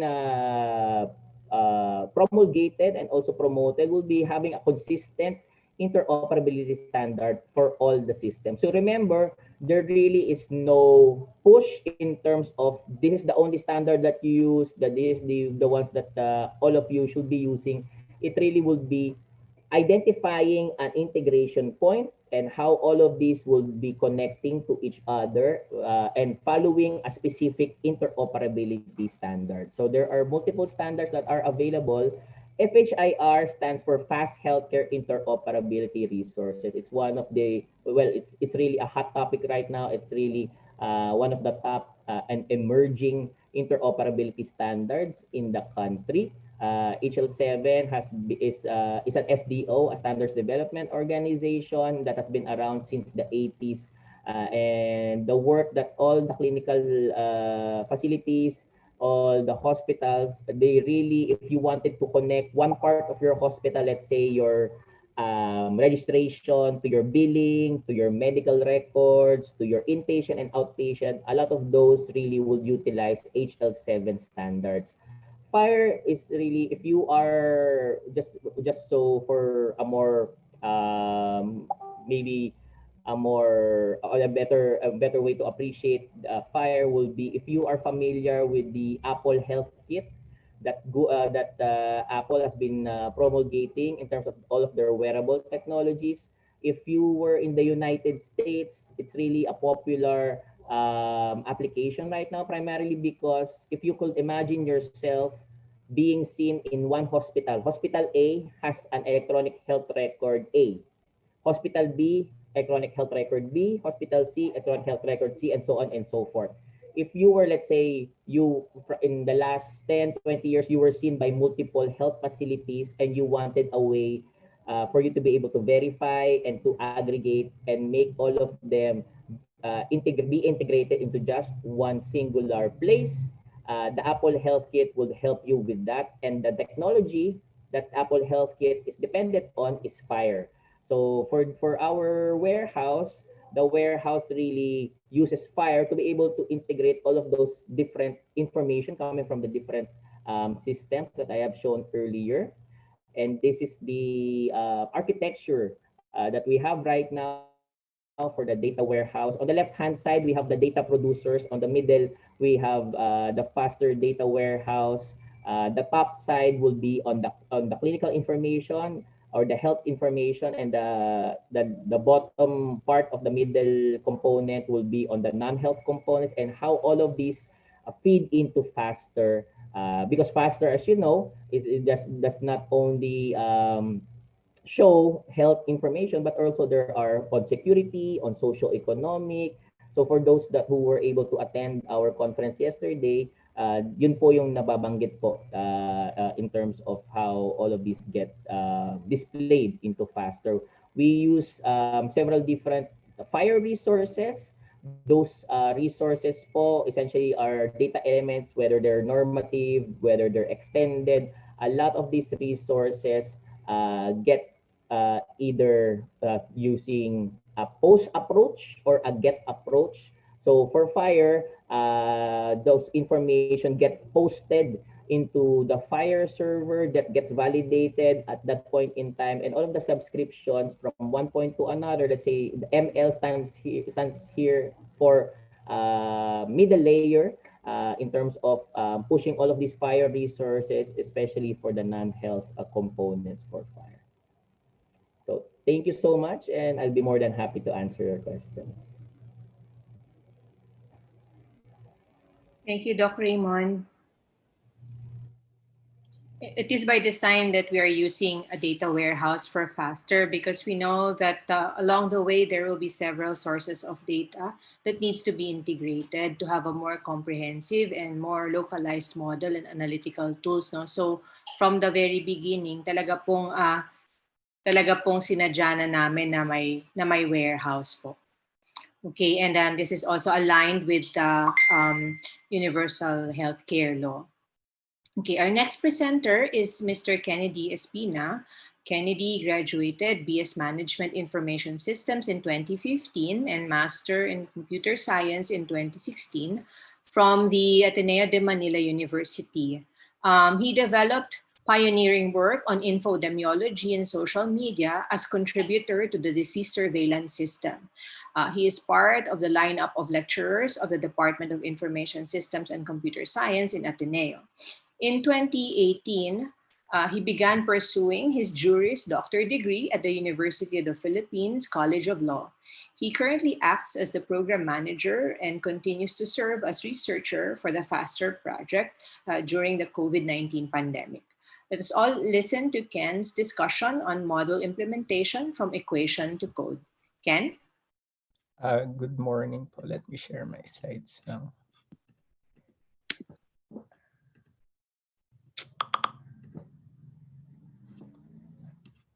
Ayan. Okay, magandang umaga po sa lahat. So today my presentation would be on the model implementation from equation to code. So continuing from the discussion ni Doc Raymond, medyo technical po ito kasi I'll be discussing the FASSTER pipeline itself.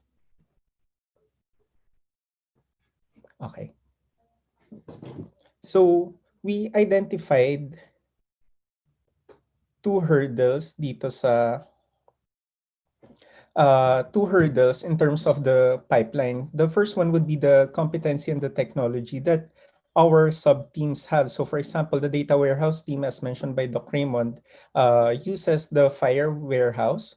The math modeling team naman uses the R programming language, and the SysDev team uses the Python programming language. So the frameworks that we use are really different. So there is a need for the pipeline to make sure that these programming languages and frameworks would continue to work with each other. So the second hurdle would be the race against time. So unlike other systems, which requires a lot of testing before actually implementation, we do this in quick method. So features are added and modified in a per request basis. So once the features are requested, the modeling team would do their work to write the equations, etc. And then this would be passed on to the sysdev team to develop the codes needed for this one. So here, the team needs to develop and test these new features faster than usual. And with the different competencies of the team and the features of the dashboard itself, there is a need to streamline this process. So here, currently is the very basic view of the pipeline that we have. So from the FHIR data warehouse, the Python team or the sysdev team extracts the data, and then we, the math modeling team, would get it from the Python database or the Python framework, and then we do the computations in R, and then we give it back to the Python team, the sysdev team, and they're the ones who are responsible for the visualizations in our dashboard. So how do we do this? So right now we follow a service-oriented architecture. So this means that a service is created for each feature. So for example, one service is created for the SCIR model, the RT computation, and the Barangay hotspot. So right now we're at around 19 features. So each of those features have their own services developed for each of them. So this allows the team to manage each services individually without greatly affecting other features. So for example, if we modify the service for the SCIR model, hindi maapektuhan yung computations for the barangay hotspots that Mr. Leanyao discussed a while ago. The same goes with if meron namang i-modify sa barangay hotspots, hindi maapektuhan rin yung RT computations ni Dr. Tim Teng. So through doing this, during the times when quick revisions are to be done on certain features, the person assigned to a feature may address the problems without dependencies on other team members. So for example, for the SCIR model, I'm assigned for the modifications. So once there are requests for modifications in the SCIR model, there would be no need for me to consult the managers of the other services before continuing. Okay,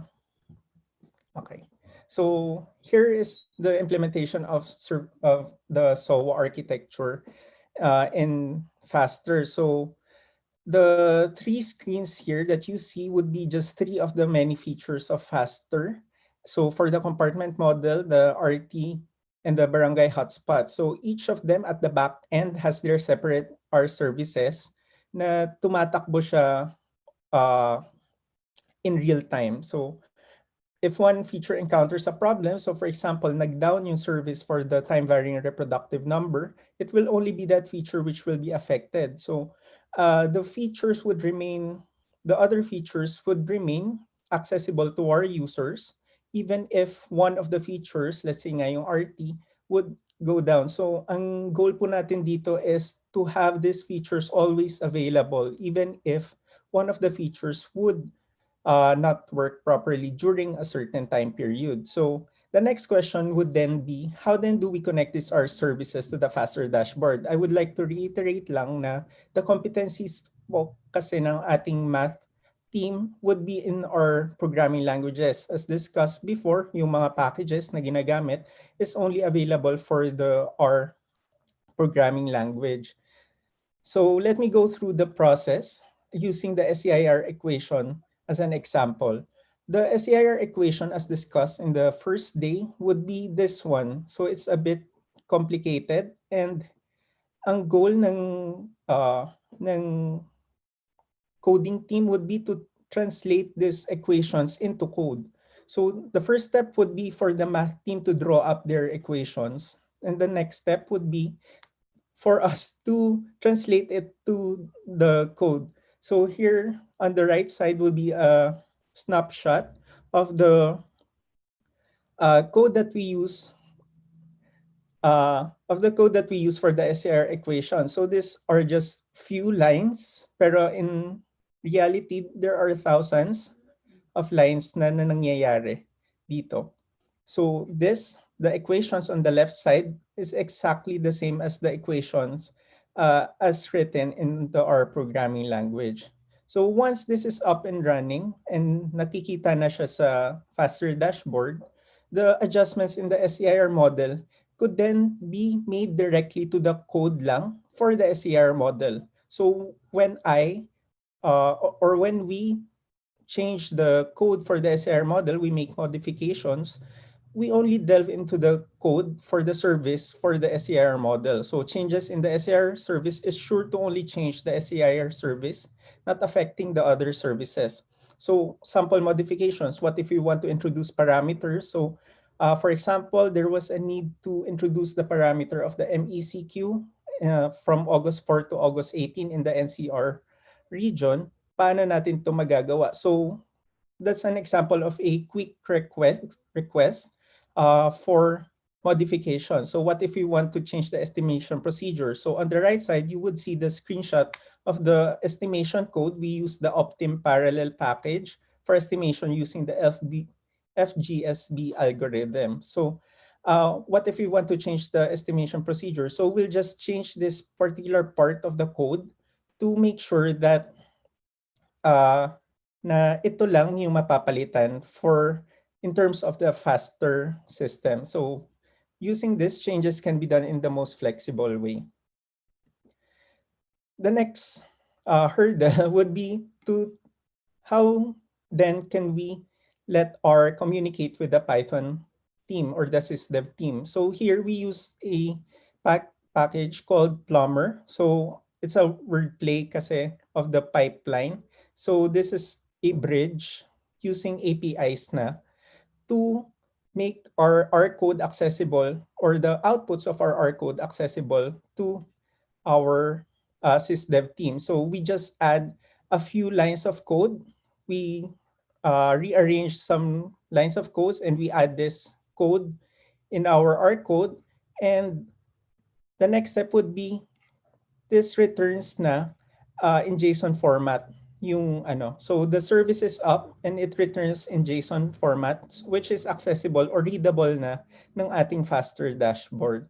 So this makes it easier for us to translate from equation to the R code and to the visualization, which will be talked about by Christian on the next presentation.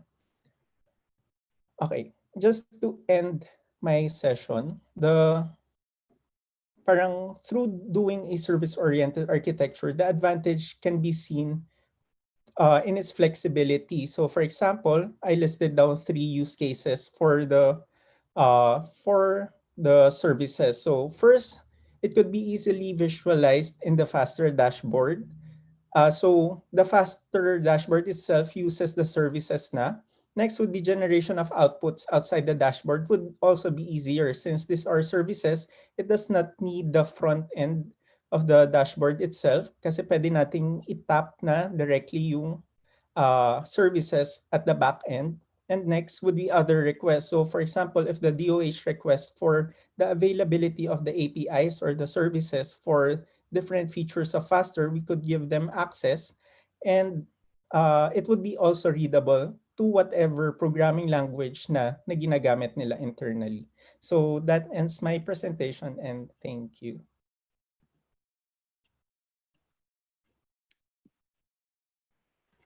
Thank you, Ken.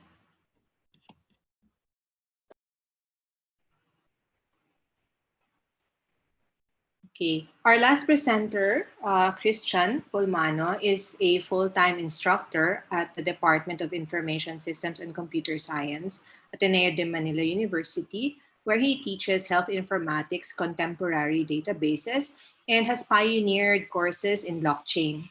He obtained his degree in BS Management Information Systems and MS in Computer Science as part of a select students under a 5-year BS-MS program. He is the director of the Ateneo Blockchain Laboratory, where he conducts research in implementing blockchain technology in health information systems. Christian is the team lead systems integrator of FASSTER. Good morning, Christian. Hello, good morning, everyone. Let me just share my screen.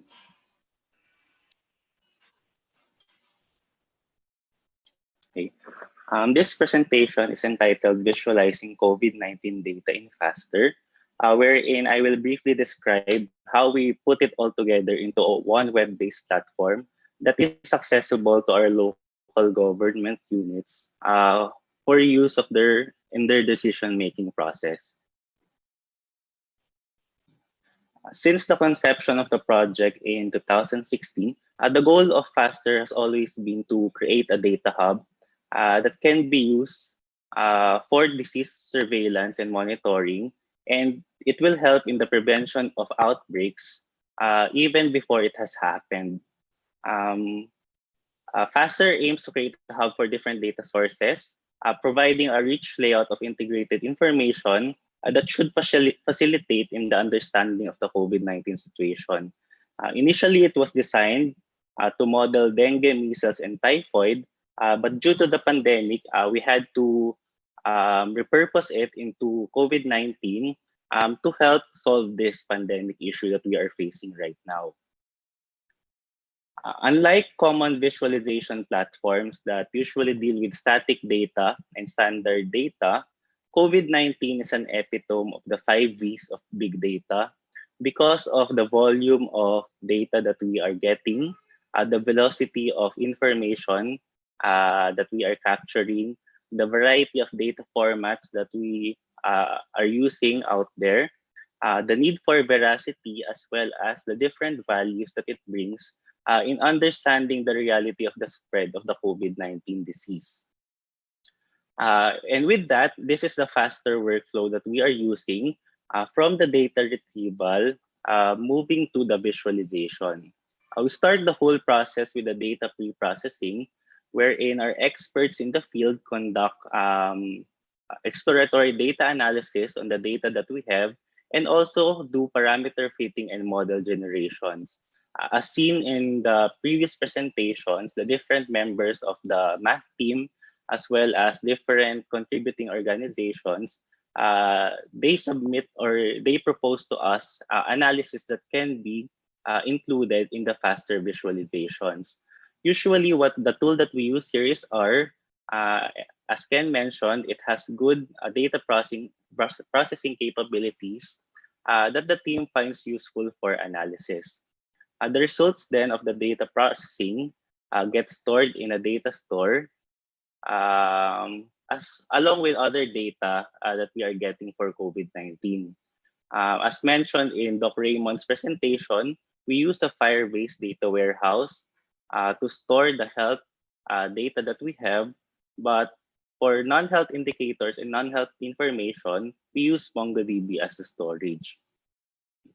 Before data gets visualized in the web-based platform, it undergoes a data processing scheme through a Python-based backend.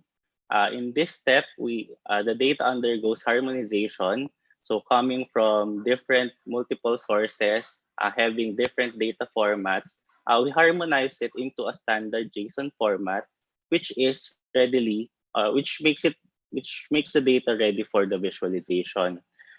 Python here is a good tool because it has both data processing capabilities as well, similar to FASSTER. And on the other side, it also has the needed web capabilities for this to be integrated into a web-based platform. Then finally, the results of the data processing will be visualized in a web-based platform, which is accessible to our users already. For the visualizations, we mainly use JavaScript plugins, such as Plotly for the charts, and Leaflet for the map and spatio-temporal visualizations. The next slides here shows you again some of the visualizations that we currently have in FASSTER. For the users, as soon as they log in, they will see a quick statistics on the current situation of COVID-19 in the country based on the latest data that we have. We see here quick numbers on the confirmed cases, the active cases, recovered deaths, comorbidities, and so on and so forth. You will see here that there are also other tabs, such as the barangay hotspots, so displaying the number of new cases for each barangay, in the Philippines, as well as the healthcare utilization, which shows you how much of the resources are we already using in terms of healthcare. We also have a page that displays the epidemic curves of COVID-19. Notice that on the upper part, there is a filter for each for locations in the Philippines. So users are able to filter based on a specified location, such as a region, a province, or a municipality, and see how the epidemic curve looks like for that specific location. We also have the visualization here for the time-varying reproduction number, as discussed in the earlier sessions of the conference. This one shows you the results of the EpiNow time-varying reproduction number based on the EpiNow R package. Then, in line with Dr. Wong's presentation of LGU risk classifications, we also have a page that quickly displays to the LGU the current risk classification based on the indicators such as case doubling time, as well as critical care utilization rate. So you will see here a trend line of how the cases goes, as well as the matrix that we are currently following to classify the risk of a specific location. Then in line with the compartmental models, we also have a page for the users to plug in different scenarios and see how it affects the trajectory of COVID-19. And similar with other visualizations, we also have filters here to visualize the model for a specific location. So it's not only a national model, but we can also project the cases of disease or the cases of COVID-19 for a specified location. So as you will notice, this is something that is easier to use as compared to doing the math your own and computing for the projections by yourselves. Then in line with the earlier discussions on barangay visualizations, so we have here barangay level visualizations that will show you the different clusters of outbreaks. So whether it's high, low, as well as cases per barangay, and also the computation of the attack rates per barangay. And aside from health indicators, we also have non-health indicators in the FASSTER visualization, such as the security, social and economic risk indicators. This is with the help of the SWD, NEDA, PNP, and the ADMO Economics Department team. Now, ending my presentation, I just want to share other design considerations in terms of the framework that we are using. First is it's user-centric. The value of FASSTER lies on how well the users can adapt to the system. We need to make sure that the users are actually using it in terms of their decision making. And so with that, we need to know what they need. Okay? And easily or quickly, we should be able to put it in the platform to make sure that users can adapt easily to it. Next is there are still a lot of uncertainties in terms of the COVID-19 situation. Therefore, the platform needs to be resilient to changes. An analysis that was done months before may not be that relevant anymore today. So the platform needs to be able to quickly adapt to new needs to meet the new standards that we are using based on the changes in terms of the situation. And then lastly, although that COVID-19 is the most pressing concern that we are facing right now, we still have to face the reality that it is not the only health problem that we have in the country. It's not the only health problem that we are facing. And so we hope to develop a framework not only for COVID-19, but also for the analysis of other diseases, such that when a time comes again in the future that we need to face a similar situation, we will be more ready than before. Okay. And that ends my presentation. Thank you all for listening. Thank you, Christian. Andre? Hi. Thank you, Christian, Docrina, and everyone for both sessions of the morning. To our participants, similar to the past 2 days, kindly write your questions in the chat box if you have them, and they'll be addressed. We will be compiling all the answers together with the presentations in a downloadable conference kit soon. Now, for the much-awaited portion of this conference, the official launch of the DOH COVID-19 Monitoring Toolkit, we would like to welcome distinguished guests who will participate in this historical event. The launch of the DOH FASSSTER platform. Secretary Fortunato de la Peña, Secretary of Department of Science and Technology, represented by Director Jaime Montoya, Executive Director of the PCHRD DOST, and Ms. Merlita Opeña, Division Chief, Research Information, Communication and Utilization Division, RICUD, DOST, PCHRD, Secretary Francisco Duque, Secretary Department of Health, represented by Usec Lilibeth David, and Father Roberto Yap, President, Ateneo de Manila University. May we request all of you to turn on your cameras. As witnesses, we would like to also request the members of the FASSSTER team and members of the Department of Health Community to also turn on their cameras while we play a brief video of the transition from the old platform to the new platform.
May we now call on, once again, Docrina Estuar to walk us through the new DOH LGU Monitoring Toolkit. Ma'am. Thank you, Andre. Mainit-init pa to kakapush lang ni Sir Romel. Christian, can you now show us the new version? Make sure mag-cache lang po tayo, clear ng cache.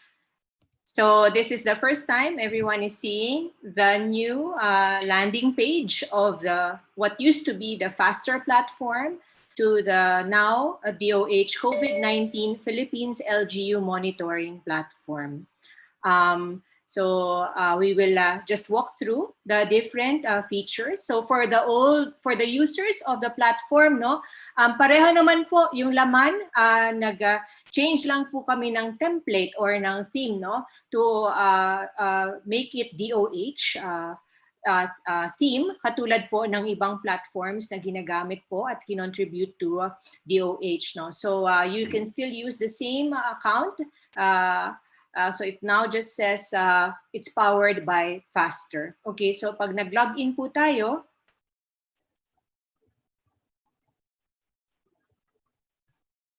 we have now organized the categories for the dashboard based on the different experiences and recommendations, both from the LGU and the national agencies. So first and foremost, health is our priority. And so everything that's related to health is now in one series, okay? And then we have the case statistics dashboard, then po yung ating case doubling time and risk classification, yung 5 epidemic curves po na i-release din natin sa public ay nandyan na rin po. This has been requested by the Department of Health. We also have the standard time-varying reproduction number na pinresent po kanina. Yan po. So this has a total of 19, no? We don't want to have more than 19 para mag-match siya sa COVID-19. Okay, and then we also have the age-structured model, no? Na pinresent ng ating partners from WHO. And then of course, medyo kaka-push lang po kasi, no? So nilo-load pa po lahat ng data. So may delay po yan talaga. Expect some delays if it's the first time that you're logging into the new version of the platform.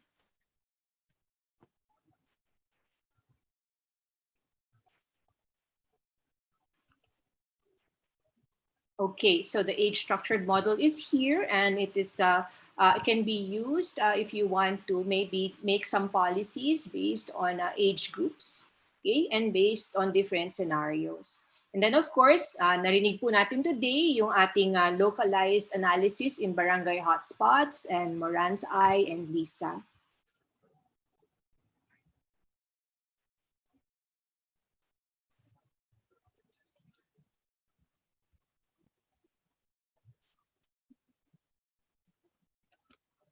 Parang nakakakaba po no, pag hindi naglo-load. Lahat po kami ata hindi humihinga. Okay, yan po. So dito po, no? So this is an example of how we have worked both with the national team, national agencies and the local agencies. Yung request po, for example, ng LGUs na idagdag yung attack rate, we added it in the platform alongside the cluster analysis and the case analysis po. Okay, non-health indicators. So we also have the projections pala. Sorry, Christian, projections. Ang ating time series projection. So ito po yung pinaka, I guess, no, ito yung lagi namin tinatrabaho gabi-gabi, where we update all the models. So again, no, if overly emphasized, it's because this is the hard work that we do every night, no. We update all the models. So if you count the number of cities and municipalities, count the number of provinces and then regions, ganun po karami yung code, no, models namin for each one. Lahat po yan ay binabangga sa real data para po accurate ang ating projections, short term and a bit long term. And then you will now see the familiar page where you now have your projections and then the corresponding hospital requirement, testing requirement, and isolation projections po.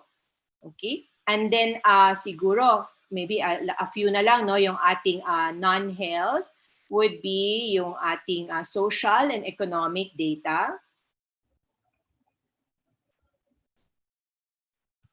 Okay, so we are going to launch a new portal, no, embedded in this platform, yung socio-economic portal. That's in partnership with our Ateneo Economics Group and of course with the guidance of NEDA. And then our security page, where of course we need of course a listing of who will get to see, no, the security data for a particular LGU. Kasi dito po nakalista yung crimes, no, major and minor crimes as part of the assessment. So 5 indicators that we're looking at, no, health indicator, health capacity, social, economic, and security data. And so I'm very, very proud, no, to have been the one who have walked you through the DOH version of FASSSTER. Good morning to everyone.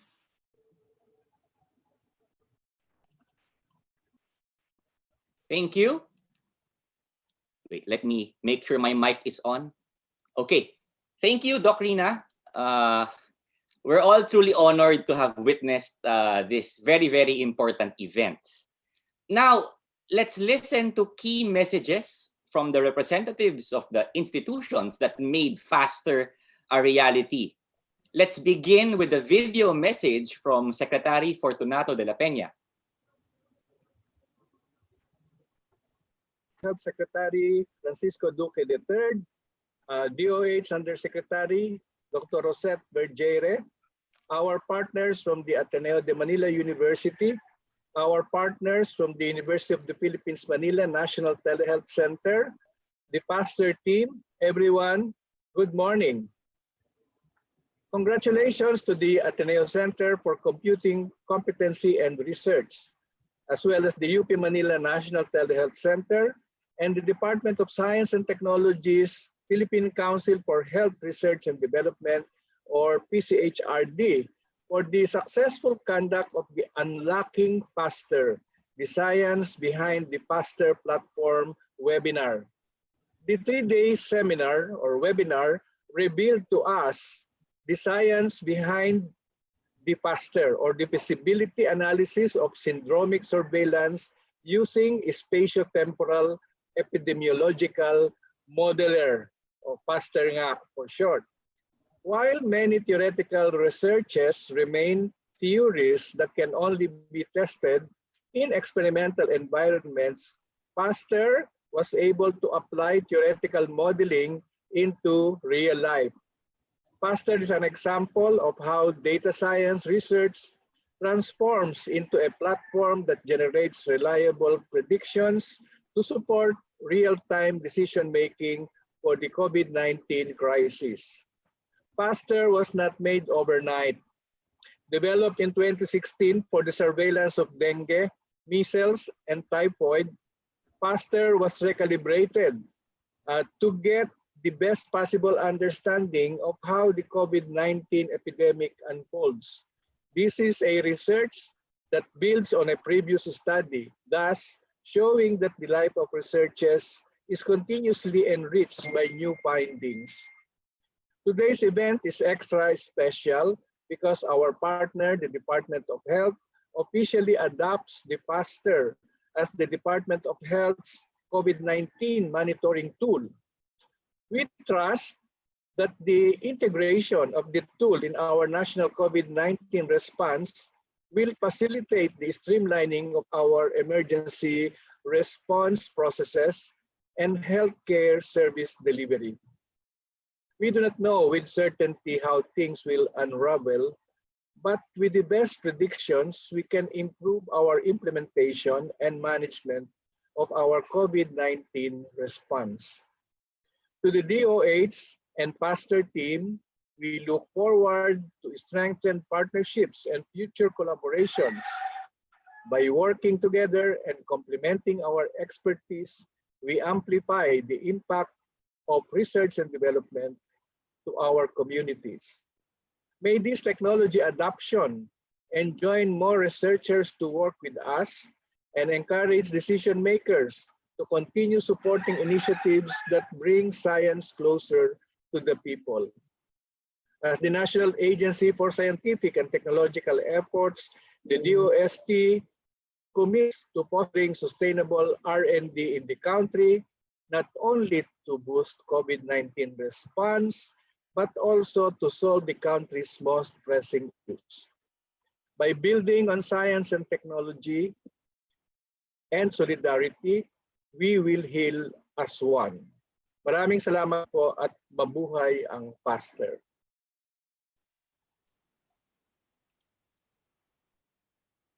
Thank you very much for the kind words, sir. And now, we will listen to some words from Usec Lilibeth David. Good morning, ma'am. Good morning, everyone. So congratulations to all the FASSSTER team again. So for almost 6 months, COVID-19 has challenged the capacity of many health systems in the world. But within the best possible way, our country has crystallized our commitment first to prevent cases, second, manage contact and cases early on, all the while ensuring that our interventions will not cause them financial hardship. These are, of course, without a doubt, possible only with actionable data that is timely and relevant.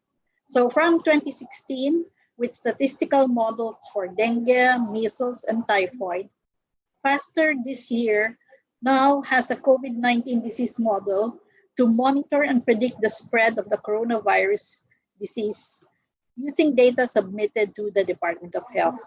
So in a very short duration, FASSTER has really proved itself as a mechanism to inform government for placing effective barriers, physical or otherwise, that protect our population against further spread of the infection. So it has informed us on how effective we are in implementing our minimum public health standards, ensuring that requiring masks and other protective equipment and imposing other risk-based interventions can be emphasized in controlling the spread of the virus and securing the health of the Filipino people. Aside from national planning, FASSTER has also aided our local government units being in the forefront of our battle against COVID-19 by providing vital information on where they are at the epidemic stage and the socioeconomic and security status of their areas, allowing them the opportunity to forecast their epidemic curve and plan forward. So we realize all the more that we need to increase our support to the academe and the various sectors that optimize our government response through research and data. And we are really so grateful that there's been no shortage of trust and expertise from our valuable partners present here today. I wish to underscore that partnerships like this, when cultivated well, can harness the strength of every sector to ultimately prevail in our fight against COVID-19. So with the leadership of Secretary Fortunato de la Peña of the Department of Science and Technology, our partners also from Ateneo de Manila, from the University of the Philippines, and the corresponding research, technology, and data units who are working with us, we can really grow a community of scientists and researchers who drive health systems planning and achieve the goal of ending COVID-19. Once again, our heartfelt thanks, and I wish you a good morning.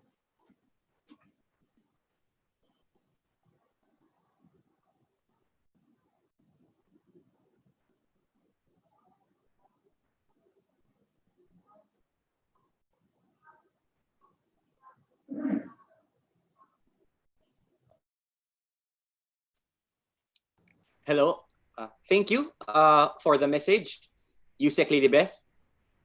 Now we close the event with a message from the new president of the Ateneo de Manila University, Father Roberto Yap. Good morning, Father Bobby. Morning to all. I am very pleased to give the closing remarks for this wonderful ceremony of the launch of the DOH COVID-19 Monitoring Toolkit. During this terrible pandemic, all of us can agree that FASSTER and this DOH Monitoring Toolkit are essential if our response to the coronavirus is to be evidence-based and guided by the best scientific analysis possible. These past 3 days, you have seen the mysteries of FASSTER unlocked. FASSTER aims to create a hub for different data sources like disease records, environmental and economic parameters, political parameters, providing a rich layout of integrated information that will facilitate in understanding the spread of diseases.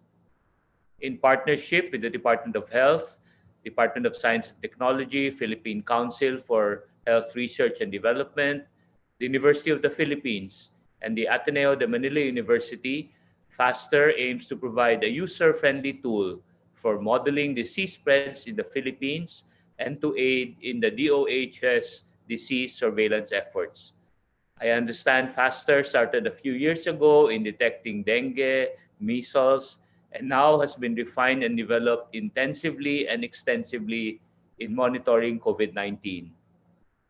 FASSTER is not only disease modeling, but it is also a flexible platform that can generate projections based on the combination of selected scenarios. Moreover, its web applications is designed for use by disease modelers, disease surveillance units, city planners, and researchers.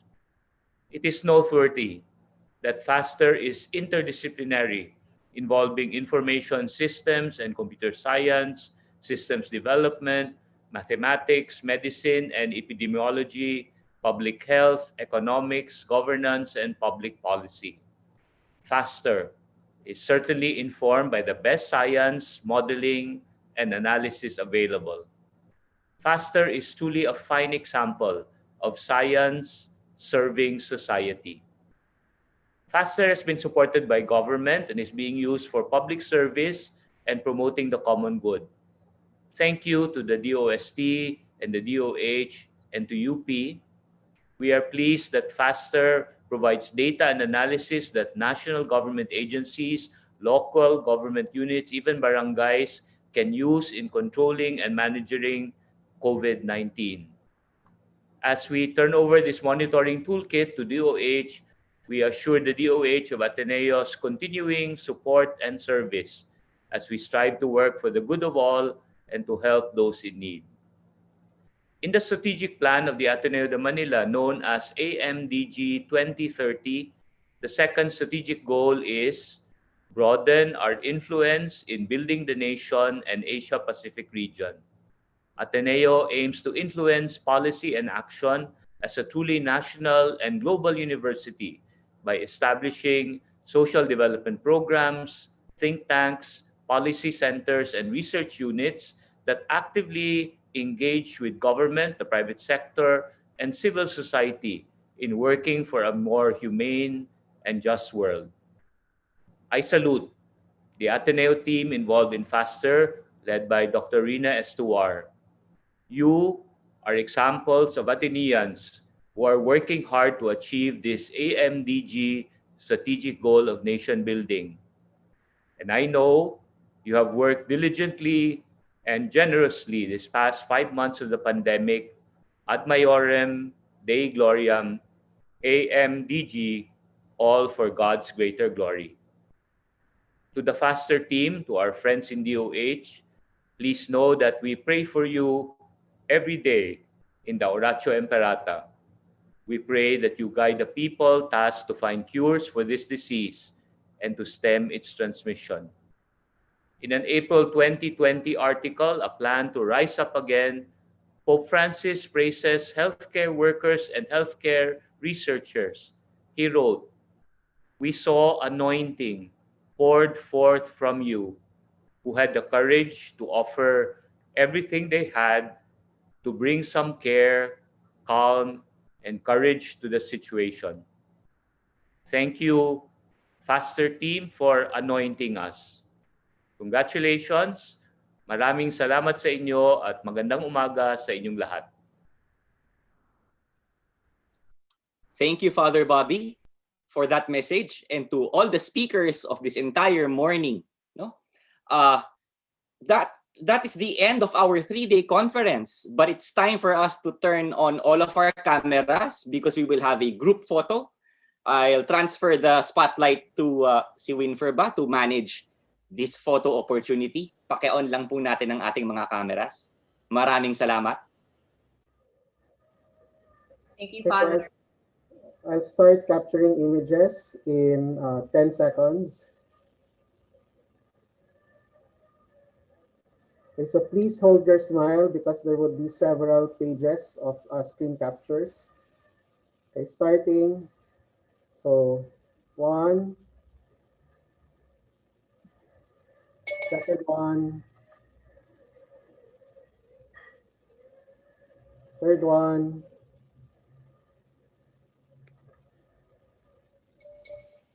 Thank you, everyone. Thank you. Thank you. On behalf of the School of Science and Engineering Shares team and ACRE, this has been your host, Dr. Andre Coronel. Thank you and have a pleasant day, everyone. Congratulations. Congratulations, everyone. Congratulations.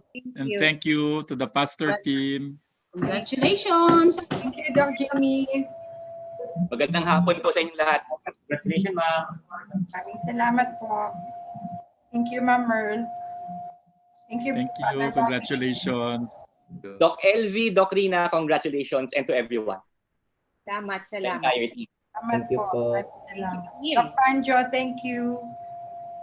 Bye-bye, everyone. Ma'am Margaret, thank you very much po, Ma'am Margaret. Bye, Ma'am. Thank you din sa lahat. Thank you so much. Thank you.